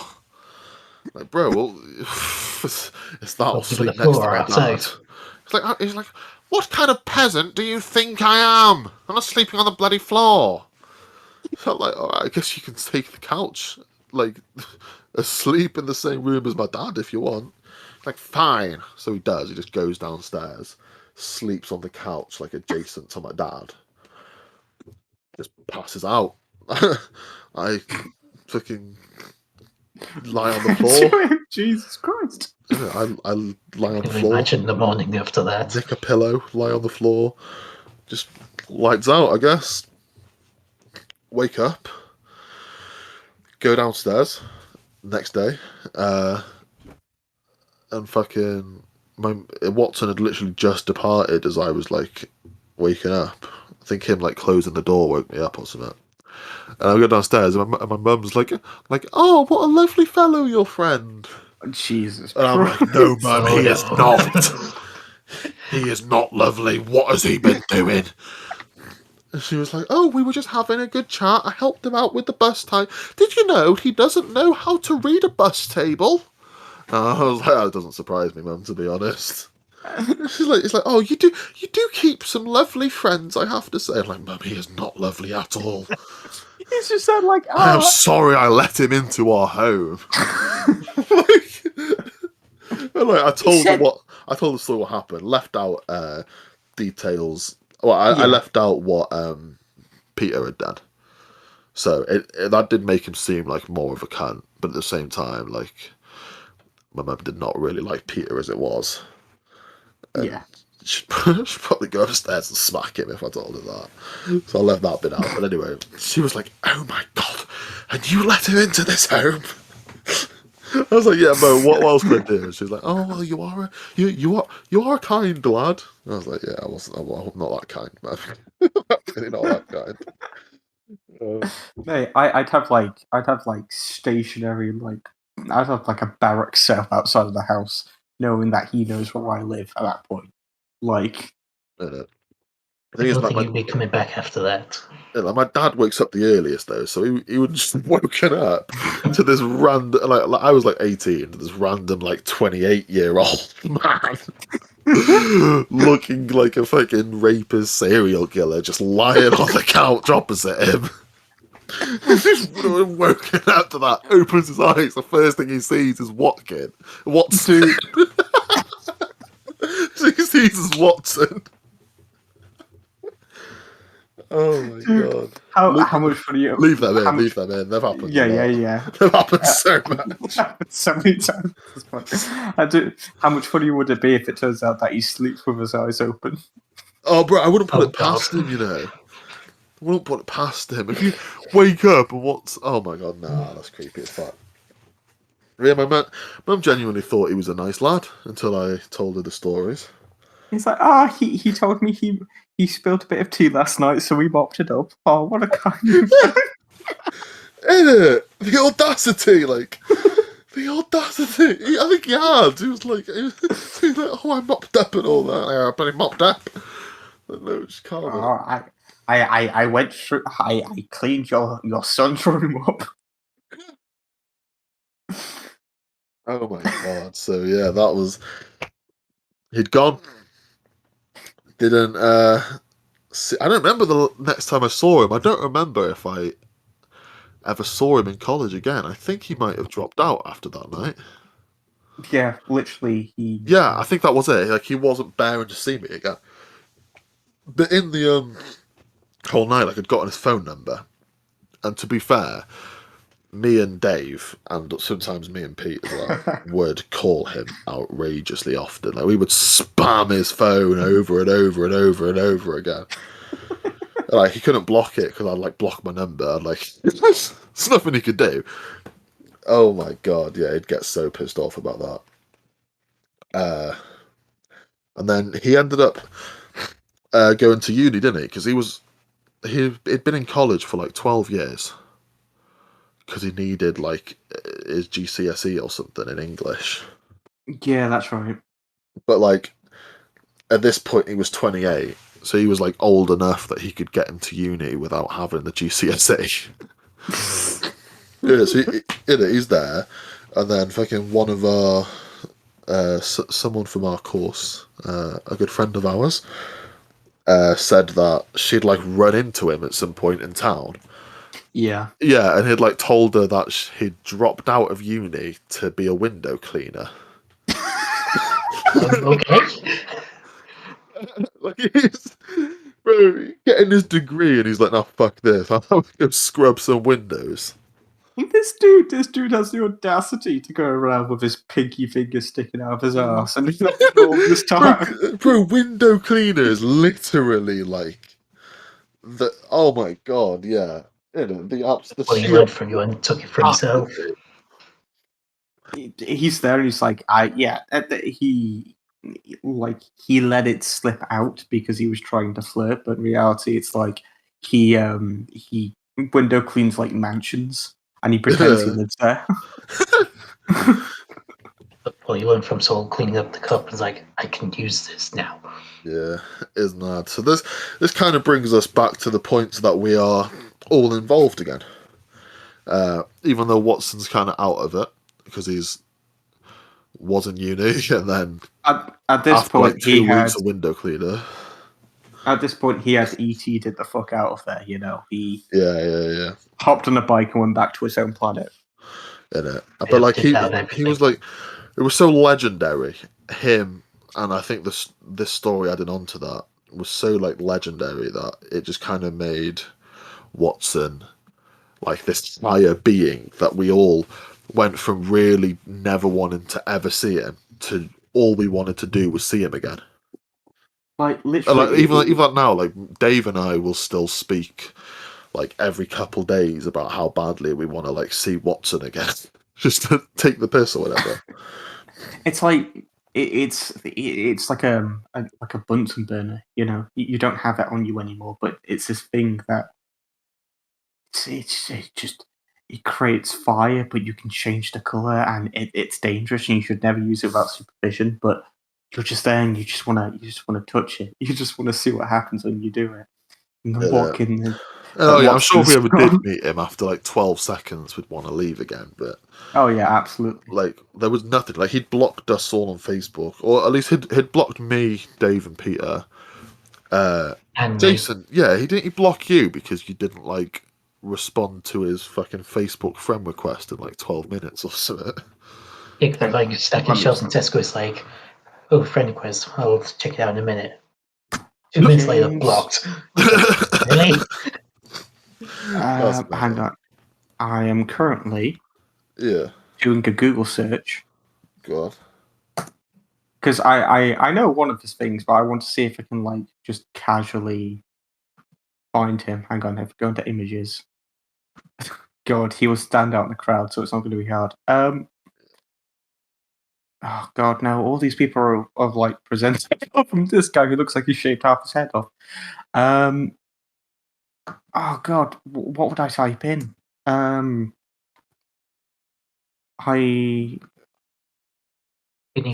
Make music and things we used to arise. I was shortly getting to that. I am going to. I know that he hasn't blocked me. Has it not? Because oh my God, we still got the fan club page. Oh my God, yeah, I had a fan club page for him. Oh my God. Oh, I just post out like Just random like things. quotes and all that. Random quotes from him. Oh my Mate. god, yeah. You stopped November 15th last year. Wow. I ought to like make a new post. Oh my god. When this episode goes live, I am going to fucking post it to the page. But that got like, for what it was, and the fact I didn't like promote it or anything, that got a. I'm pretty sure I got a decent amount of followers. Have a look now. Yeah, to be fair. Oh god, it's Kanye West wants to work with me on my next album. He can forget it. I'm not working with that cunt. Is that what I said? Yes. Oh, because I'm not working. Oh, that's a quote coming up soon. Oh my god, yeah, go on, let's have a look at this fan club real quick. Imagine not 20 living in likes. Johnstown. Here's the thing, is that 20 people have liked it, right? They're 20 people that I know that would have also knew Watson. But 13 people I know, sorry. That means 7 people are people that are genuinely his fans that have seen this and thought it was like a legitimate fan page. It's mad. That's mental. Yeah, I guess. Oh my god. What? That's not him. No, that's not him. I was gonna say, like, there was someone that like lived in a similar area that had his name, but he was trimmed. You know, he. Oh my god, and it's not the person with the Ronaldo football background. No, that guy's married. It's not him. No, he looks happy. Oh god, if he's blocked me, what am I going to do in my life? Hang on, look through my friend requests because I know that he sent me one. Say goodbye to that then. Yeah, but if you didn't respond to it in 12 minutes, mate, it's gone. Yeah, I know. Beckett should have been honoured to have that friend request. He should have responded to it ASAP. Because I was stacking shelves in Tesco, I couldn't. Dude, what Make happens? sure Dave wasn't on the prowl in Tesco. I was in the back of the shelves doing tea and coffee. There's nowhere near them. Tea and coffee and stacking shelves. Oh, fuck, I'll make some coffee. Secretly coffee, man. Every time without fail, I was always You don't even drink coffee. Nope. Wait. What the fuck? This is so weird. Like the only person with the name is, and bear in mind he's like a mutual friend as well. So it's a very, very big coincidence that this dude has the exact same first name and last name as this guy. What? But he looks like our other like adult chap in the class. Right. Yeah. Just like combed back slightly. Oh my god! Oh my god, it does as well. But his shares the same name. What? I refuse to believe that's not him. It's mad. That's mental. I was fuming at him as well for fucking blocking me on Facebook and then lying about it. Jesus. And then unblocking me when I fucking called him up on it, and then fucking unblocking me as I sent him a friend request, and then he just fucking blocked me again when he went home. It is what it is. Anyway, back to the story, boys, because we're running out of time here. We're running out. That's the story that must be told. So, that happened. Next... Go on, then. What the hell is that thing? Nah, what? No, enough of laughing at random strangers now, lad. That happened to share the same name. It's something about the name, bro. There's a story that must be told. So, he turns out he's like a ghost, right? Like, he's fucking invisible, as in, like, nothing is heard about him for a while. Until, by absolute chance, I know one of the people that was with me. I don't know who the other one was. It might have been Jason. Could be fucking all of us. I don't remember. But we were in the the TV film studio in college, Yeah. setting for that, and there was these sound tech students also there, because there's like the sound board and that and the. No, there wasn't. I fuck knows what they were doing there. They were doing something there, probably Foley or something. And one of them. No, we were chatting about Watkin in like the back of it, waiting for them to leave. I love how the facade's completely dropped with his name. Like, fully now. Oh, Watson. Sorry, Watson. we were. No, it's because like my notes have ended at this point, so I'm just going off memory and I'm forgetting the name. Watson. We were talking. We were talking about Watson, right? We were talking about Watson, as we do, because we spoke about him a lot. And one of the people, bless it, he's sound as fuck as well. One of the people came over and was like, "Excuse me, are you speaking about Watson?" but I said his full real name. Are you speaking about Watson? And we're like, "Yeah. Why? Do you know him?" And he's like, "Mate, I was in a band with him." Like this, we had the honour of being with someone that was in a band with Watson. Oh my god. The That would band be some was type called, of privilege. the band was called Antidote. Oh, And yeah. yeah, funnily enough, the course I was on before media business, there was, I think the band was active then, and there was somebody in that course that was also an Antidote. So like it just somehow happened to work out that way, that I'd known someone that was in a band with Watson without even knowing who Watson was. But fuck it, he was an Antidote. He was telling us his story, but they were busy. They had somewhere to be. We had limited time for the studio, but none of that mattered. We were having a chat with this random bloke about Watson for fucking ages. He was telling us, he'd known Watson for a long time. He was telling us about his life story and that, basically. He was telling us about the band and about how he was like the newest member to the band, but he ended up breaking the band up because fucking he was just causing shit, basically, as he does. Yeah. Apparently Watson had this Polish girlfriend at one point, which fucking came as a shocker to me. Like that he had like a real life woman. Watson. And she wasn't English as well. Yeah, he's Polish. The thing is, at one point, because like the way he was acting, at one point when he was new, I was like, I think I asked him if he was a virgin, and he was like, I know. He was like, I know, I had sex once, and then he was just like, really brushed past it. So I think it was with this chick. Didn't seem to go too well. He ended up dumping her. He dumped her. Jesus. He dumped her because she was speaking Polish to her mother. They are both Polish. And Watson got so paranoid that they were speaking about him. And for some reason ended up like getting in a right stropper and dumping her. Now this might not be exactly the truth, but that was how it was worded to us, basically. So there's like a second-hand story. Yeah, that's the origin of the supposed film idea thing.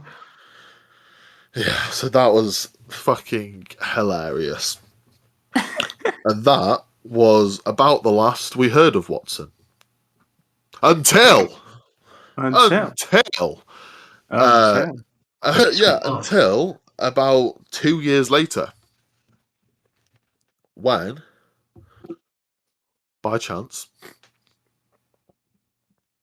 oh my god, Jason ended up in university with it. Now you were both doing different courses, weren't you? Yeah. He was doing music tech, and you were doing film. Yep. Because he's a musician, like I said with Antidote. He has his own SoundCloud now. The SoundCloud, I don't think I shared the link, even though I want to. Is you know what? Beautiful. Yeah, the songs are, if you listen to them, are a perfect, like, demonstration of him. Like, he holds nothing back. His songs are about trigger warning topics. They're about his, They're yeah, not good. they're about revenge and that. He has this one lyric as well, which I thought was brilliant, where he says, "I'm gonna crash a dead man's wake and ruin the fun." Bro, that's the thing. I know all of his songs off by heart to the word, to the absolute word. Because the thing is, despite the topics and that, and the creepiness and depravity of them, the songs are actually really good. I mean, each their own. But I tried. I listened to them out of like more of a when joy has left my life and I need to refill. You know, it's Yeah. it doesn't serve the the same purpose. Oh, that's fair enough. But I think, topics aside, to me and to Dave as well, the songs are. We actually think the songs are very good. So he is probably the artist I've listened to most, despite his limited catalogue. The artist I've listened to most in the last few years, because his songs are. I actually really like them, and it's just funny to remember Watson. But anyway, he was doing music. Him and Beckett had crossover classes. Beckett failed to fucking tell anyone. I didn't even know he was there until next thing I know he's there. Yeah, but when you knew he was there, you should have made. You should have told us that you were in a class with Watson, and you didn't. Oh my god! And then I fucking ended up going to. I went to uni. I went to fucking Staffordshire. I fucking dropped out of there in like 3 weeks. Then come like November or something, I was like, oh, fuck it, I'll give it another go. I'll go to the same uni that Jason's at. And you went like for like one closest training one. day and that was it. And I went. No, I went for a bit. Yeah. I went and I was doing music tech because I was working in music at the time, and I was like, fuck it, music tech will be good. Yeah. Just by chance happened to be in the same class as Watson. Oh my I didn't even God. know he was back. I thought he was still cleaning windows or something. So, bro, when I walk into that classroom for the first time And see him. and sitting before me is the holy Watson. Oh my god, but starstruck doesn't describe it. Because he'd been built up so much since we last saw him. Someone we'll never see again. And I see Watson, and oh my god, I get butterflies. It was like I met the fucking Queen.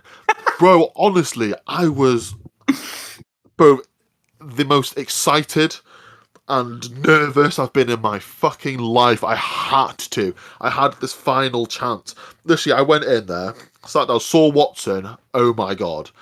I immediately, no words to any classmates, no word to the teacher. I immediately stood up, power walked it out of the building, power walked it outside. Not true, by the way. Pull my phone out of my pocket so quickly that it almost fucking went flying. Like a Wild West gunslinger about to duel, bro. That's how quickly my hand was there, in my pocket and out with my cellular device. Unlocking it. Straight to my contact. Call Dave. Like, Dave, you'll never believe it. And he's like, what, bro? What? Are you okay? Like, yeah, it's my first day in uni, Dave. It's my first day in uni. You'll never believe it. I'm so excited. Fucking literally half the fucking uni can probably hear me. I'm only just outside. Watson can definitely hear me. The whole class Yeah, we all did. Jason wasn't even in this class. Jason was in like 2 buildings away. So if Jason could hear it, I was like, what the hell's going I on? was like, Dave! It's my first day in uni, Dave. He's like, what, bro? What? Are you okay, bro? Are you okay? Like, yeah, you'll never believe who's in my class, Dave. You'll never believe it. He's like, what? Who is it? Who is it, bro? Who is it? I'm like, Watson. And he's like, what? I'm like, bro, Watson's in my class, bro. I'm in the same class as Watson. I can't believe it. He's back. It's Watson in the flesh. And I was, bro, so hyped. Literally, oh my god, I was screaming. I'm getting the same feeling of excitement saying this as I had at the time. That was the first breath I've taken in about 12 minutes. I was fucking delighted. I was so hyped. I was like, bro, Watson. I just kept repeating it. Bro, Watson. Like I'd fucking... Genuinely, like I'd just fucking... I don't know, like I'd just fucking personally high-fived Eminem or something. Like, honestly, if that had happened, if I was on the phone to Dave and fucking Eminem just came rolling past and fist bumped me, right? I wouldn't have been screaming, bro, Eminem. I would have still kept screaming, bro, Watson. That's how hyped I was. Eminem comes up to you and tries to, like, he looks at you and goes, oh, you seem like a fan. Tries to give you a high five. You're there like, no, fuck off. What? Oh, I was so fucking hyped. Watson. And he's like, bro, what are you doing? And this is what Dave was doing. He's like, bro, what are you doing? You need to get back in there. Every second with Watson is a precious second. I was like, you're right, bro. You're right. I gotta go, bro. I put the phone down. And I'm fucking like, no, I can't. I'm too hyper. I fucking pull a cigarette out, have a quick cigarette, fucking shaking from hype. So you chuck that away. Try calm myself, go into the classroom, try and sit as close to Watson as I can. Just spend the whole class staring at him in disbelief. Like, it must have been so creepy. And then, like, the official break comes, like, 10 minutes later. I think they stopped the class to listen to me. It must have been awkward as fuck. Everyone's standing round. I think pretty much everyone in the class was a smoker, so they're all just standing outside the door smoking. And I was like, leaving Watson for last. I like shook everyone's hand and introduced myself. And then I get to Watson. Oh my god, the grin on my face. I'm making eye contact with Watson. I extend out my hand, look him in the eyes, and went, hello, James.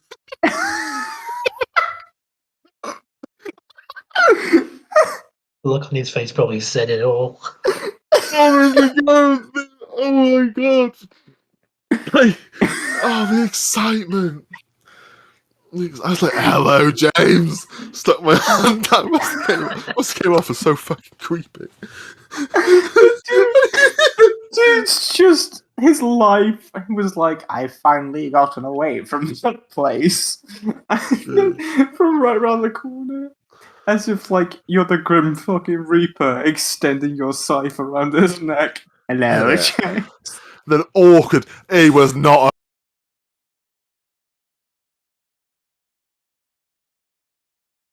afraid to make a scene either, shaking my hand, but retracting his whole body inwards, going, I'm not... And going, get away! I'm a player. I'm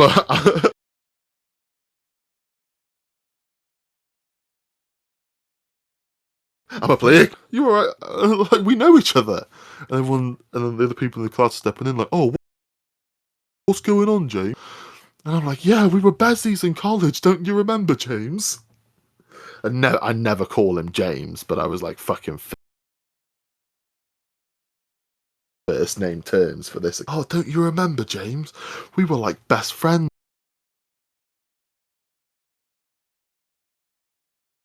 You went on a night out with me. We bonded. And he was like, get away from me. And then he goes, bad.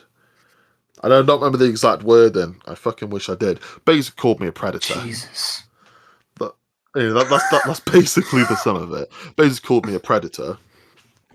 And they're like, oh, that's awkward. And we all go in. I'm still buzzing though. And then literally later then, we only had like, I don't know, maybe 5 more minutes in there before we were set like some assignment to do, which I just didn't do. But we set it to do. Oh, bye, Jason. Yeah, he just does that. He just dips. Yeah. Jason's left us. Yeah, so I was set some assignment to do, right? It was in pairs. By the fucking grace of God, I was paired up with Watson. Literally in front of the whole class, Watson stands up after his teacher's been reading these out. Nice, lovely bloke, the teacher. Watson just stands up, loud as anything, goes, "I'm not working with that cunt." And then I was awkward. I'm like, bro, this is my first impression with this teacher has not gone well. And now this, I'm not working with that cunt. Jesus Christ. And then the teacher's like, "Why not, James? Why not?" He's like, and then Watkin goes, "He's a cunt. He harasses people online. Called me every day for a year." I was like, "Oh no!" I was like, "Oh shit!" That's all I know, innit? That happened. I'd completely forgotten. I was like, because in my head, like, on that night out, even though the way I described it does make me sound like a cunt, I was like, he was still a massive bellend. Big time. So I'm like, if that story gets told, like, he's not looking great. But I had forgotten about the sheer quantity of calls. That did not make me look good. So he's like, kind of called me every day for a year. And then the teacher just seemed like shocked. He's like, "Oh, okay then. I suppose you can each work individually." And I was like, "Oh, okay." No, fucking left. But I barely went into that uni, like, barely ever. So I never really got another encounter with Watson. Shared a class with him once more, because I fucking barely went in. Shared a couple hour class with him. Oh my God, the dude. Spent the whole time staring at him, and then that was it. Then I just left. Uni to pursue my own ventures. You should have like said, like, "I'm a big fan of your music." Like, that's what you've been calling it non-stop. Like, ever since I discovered your SoundCloud, Watson. I did. Oh my God, yes. I did. I said I'm a massive fan. Oh my God, I loudly announced to the class at one point how big I was speaking to someone, and I was speaking about Watson because the fucking dude, that fucking antidote dude, was in that course. Oh my God. Innit? I was loudly speaking to him at one point about what, like, so the whole class could hear it, but what a massive fan of Watson's SoundCloud I am. And the whole class should go and listen to his sound. Basically, like, "Oh, bro, you need to go and listen to Watson's SoundCloud." I was like saying what it was called and that, and what to type in to find it. Oh my God, I knew full well that if certain people heard that SoundCloud, Watson is not going to be in a good position. Dude. Oh my God. But I never saw if anything came of that because, like I said, I left, but... Oh, bro. And that was the last time I ever saw Watson. There was a brief encounter where my ex, I told her about Watson, and she ended up, like, following him.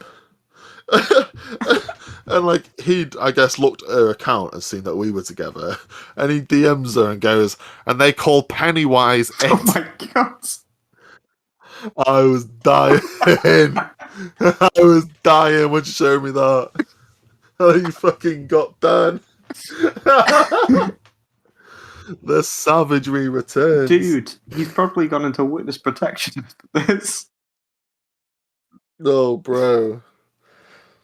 Oh my god. And I never saw him again. It's honestly, bro. So, oh my god. I'm just looking through the fan page now, trying to just look at any quotes that I missed out. And it just fucking, what's one of them here? Oh yeah, they constantly. I believe he said it in college as well, but constantly on that night out, especially on that night out, fucking all the time, he was going, any little inconvenience, this would never stand in Johnstown. Actually, anything, a ghetto tea, it would never stand in Johnstown. Fucking no more pints of Guinness would never stand in Johnstown. Nothing would ever stand in fucking Johnstown. God, it's also beautiful. Like even like the picture of him holding his phone and the fact that like he's got his own logo on his shirt, but he won't show his face. Yeah. Oh, go on. Let's read off some of these fucking. Sorry. For a second, then I thought it was like, oh no, wait, his like the picture that's been added looks like the top half to that. Like he's that tall. Oh, let's have a look at these, because some of these posts were like posting about him, and some were posting as if I was him. First one was sleep paralysis, but it's Watson standing at the edge of your bed saying, "Hail me an Uber." Literally a screenshot of us speaking about Watson. Thought I'd post that. Next post, I cannot contain my dying love for Watson. Beautiful. This one, from his perspective, just want to have a Gerard sausage roll and give some women some AIDS right now. Is that too much to ask for? Next post, rap music. I can tell this user's urban. Holy shit. Imagine not living in Johnstown. Ha ha ha ha, what peasants. I'd even pay for my own Uber for the honour to suck Watson's groggy toes. Yeah, that's lovely. Tried to hail an Uber today to grab a fat Gerard's, only to find out the world's on hold because of a minuscule beta male organism. Couldn't be more furious. Hoped it would at least eradicate the urban populace, but alas, no such luck. Can't believe I have to spend another lockdown here in this council house. This would never stand in Johnstown. And the most recent post, November 5th, 2020, that you said, Kanye West wants to work with me on his next album. He can forget it. I'm not working with that cunt. Filthy urban. The dude would definitely say that, though. That's the thing. The You dude what? would definitely say that, though. That's the thing. Like, you could just... Oh, most definitely. Oh my god. Most definitely, bro. I wish we could link the SoundCloud. I really do, but... It's... there's too much at risk. In it. I don't know if we can, boys. I don't know if we can. I don't think so. Oh, Jesus Christ. Could you imagine? I feel like if anybody was to go and direct some hate towards it, that I think we could be liable. Yeah, definitely. But fucking hell, I really wish we could. we could make him. Oh, you know what? But... No, I'm going to say it, right? I'm going to say it. I don't care you broke your elbow. Oh my God. God. For real, I'm going to say it, right? I'm going to say it. If this episode on YouTube, so if you're listening elsewhere, head over to YouTube. This episode on YouTube gets how many likes? Oh my God. It have to be a big milestone, because if we just set it to like 10, it's going to be dead. You know. If this episode on YouTube gets 69 likes, nice. We will do a video listening to Watkins' entire music catalogue on camera. Are you up for that, big boy? I'm up for that. Yes, let's do it. let's do it. 69 likes on YouTube. Everyone, if you want to hear it, go over to YouTube. Go over to episode 4. Gentleman on a Bench.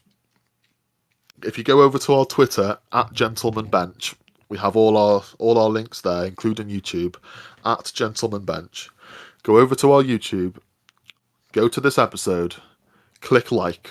You don't even have to rewatch it. Just click like. Make sure your like registers. 69 likes, and we film ourselves together listening to his entire music catalogue. I'm so ready for it. And the thing is, I'll be singing right along because I know every song off by heart, bro. For real, every song off by heart. And ones where he's had 2 versions, like at one point he had a demo version up and then he re-recorded it. Or some of those, some words are changed. I know both versions. I know every single letter that he's fucking sung.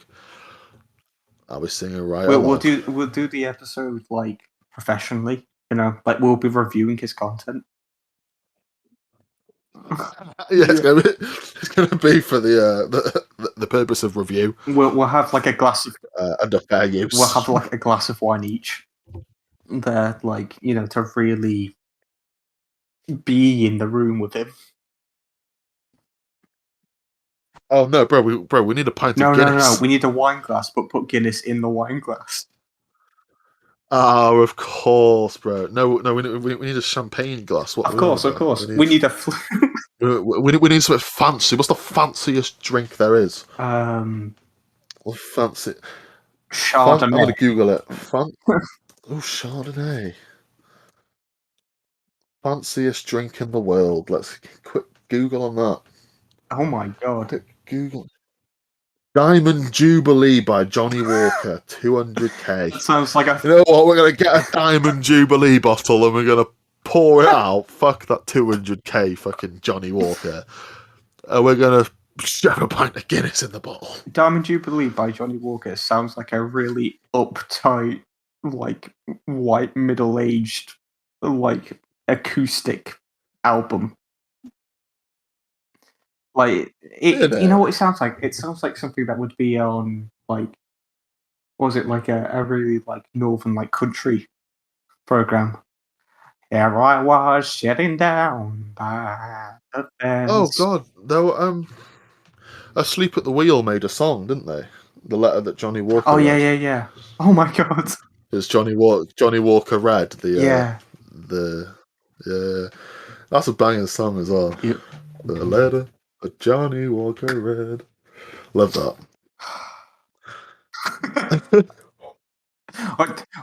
That's a banging song. We can't be discussing other music. It's only his music. Indeed. Hey, you know what? It sucks that SoundCloud isn't available in some countries. I know, right?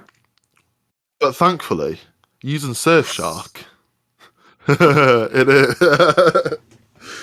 No, for real, big thank you to our sponsors for making today possible. Yeah, absolutely. I mean, big thank you. And we got some good ones again. I mean, we always get good ones because we wouldn't choose ones that we wouldn't like. But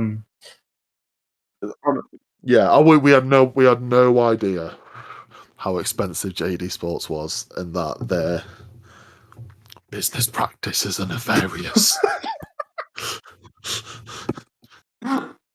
Just by next week, I honestly thought that adults made their clothing. I honestly thought they did. Honestly, this week coming up, I'm in touch with Sports Direct. We'll just see where that goes. Yeah, you know what? I thought the minimum wage where their clothes were made was above 22p an hour. It turns out I might be wrong. I don't know about that. I might be wrong. So we've had to suspend our business dealings. Yes, we suspended. Yeah, we suspended them. Oh, good. I swear, right? Our podcasts, if we're lucky, is 50% story. fucking 30% bigging up our fucking sponsors and 20% trashing other companies. we're just fucking lawsuit pending, bro. Well, that's okay because then we can say that we're bench on a bench because we'll be in court. Oh my god.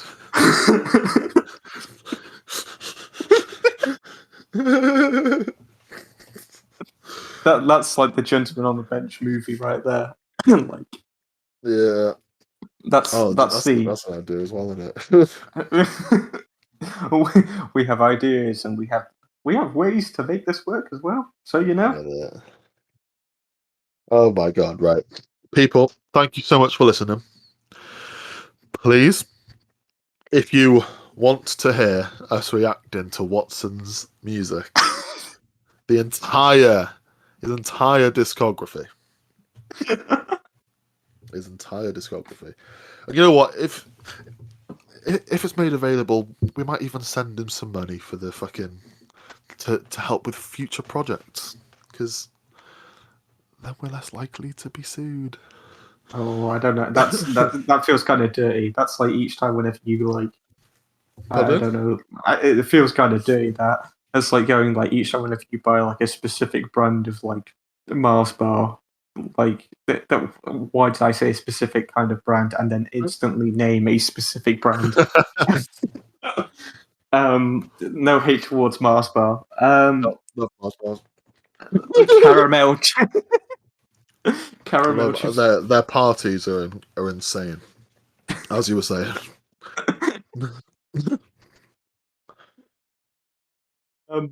Like caramel chocolate then.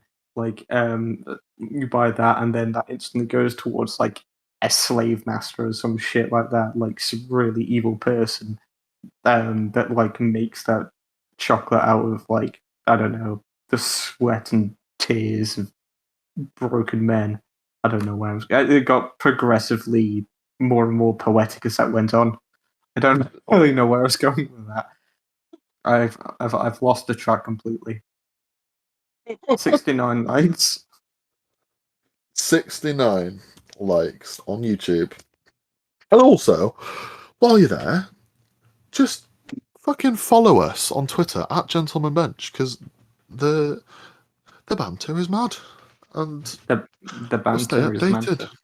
The banter is manta. Also, we're firing shots at every fucking company there is on Twitter. We're shots at environmental companies, bro. We're firing shots everywhere. Fucking hell, it's like fucking an American high school or something, bro. Shots fired constantly. On that note, pardon? Right, ladies and gentlemen, we're going to end the episode here. Thank you so much to our sponsors. Thank you so much for listening. Follow us on Twitter at Gentleman Bench. Like this episode on YouTube. 69 likes. We make that special. We actually, I have very little faith that that'll actually happen. But if it does, I really look forward to the episode. Same. That we do that. And we will do it on film, and you'll be able to hear it all. It'll be so nicely done. We'll put our film experience to good use. We'll make it look beautiful. We'll put the film on YouTube, and we can put the audio on streaming. Yeah, we'll see what. Well. Yeah, we'll see what we do, innit? Yeah. Oh, lovely. Lovely. Right. Thank you so much for listening. Adios. Adios.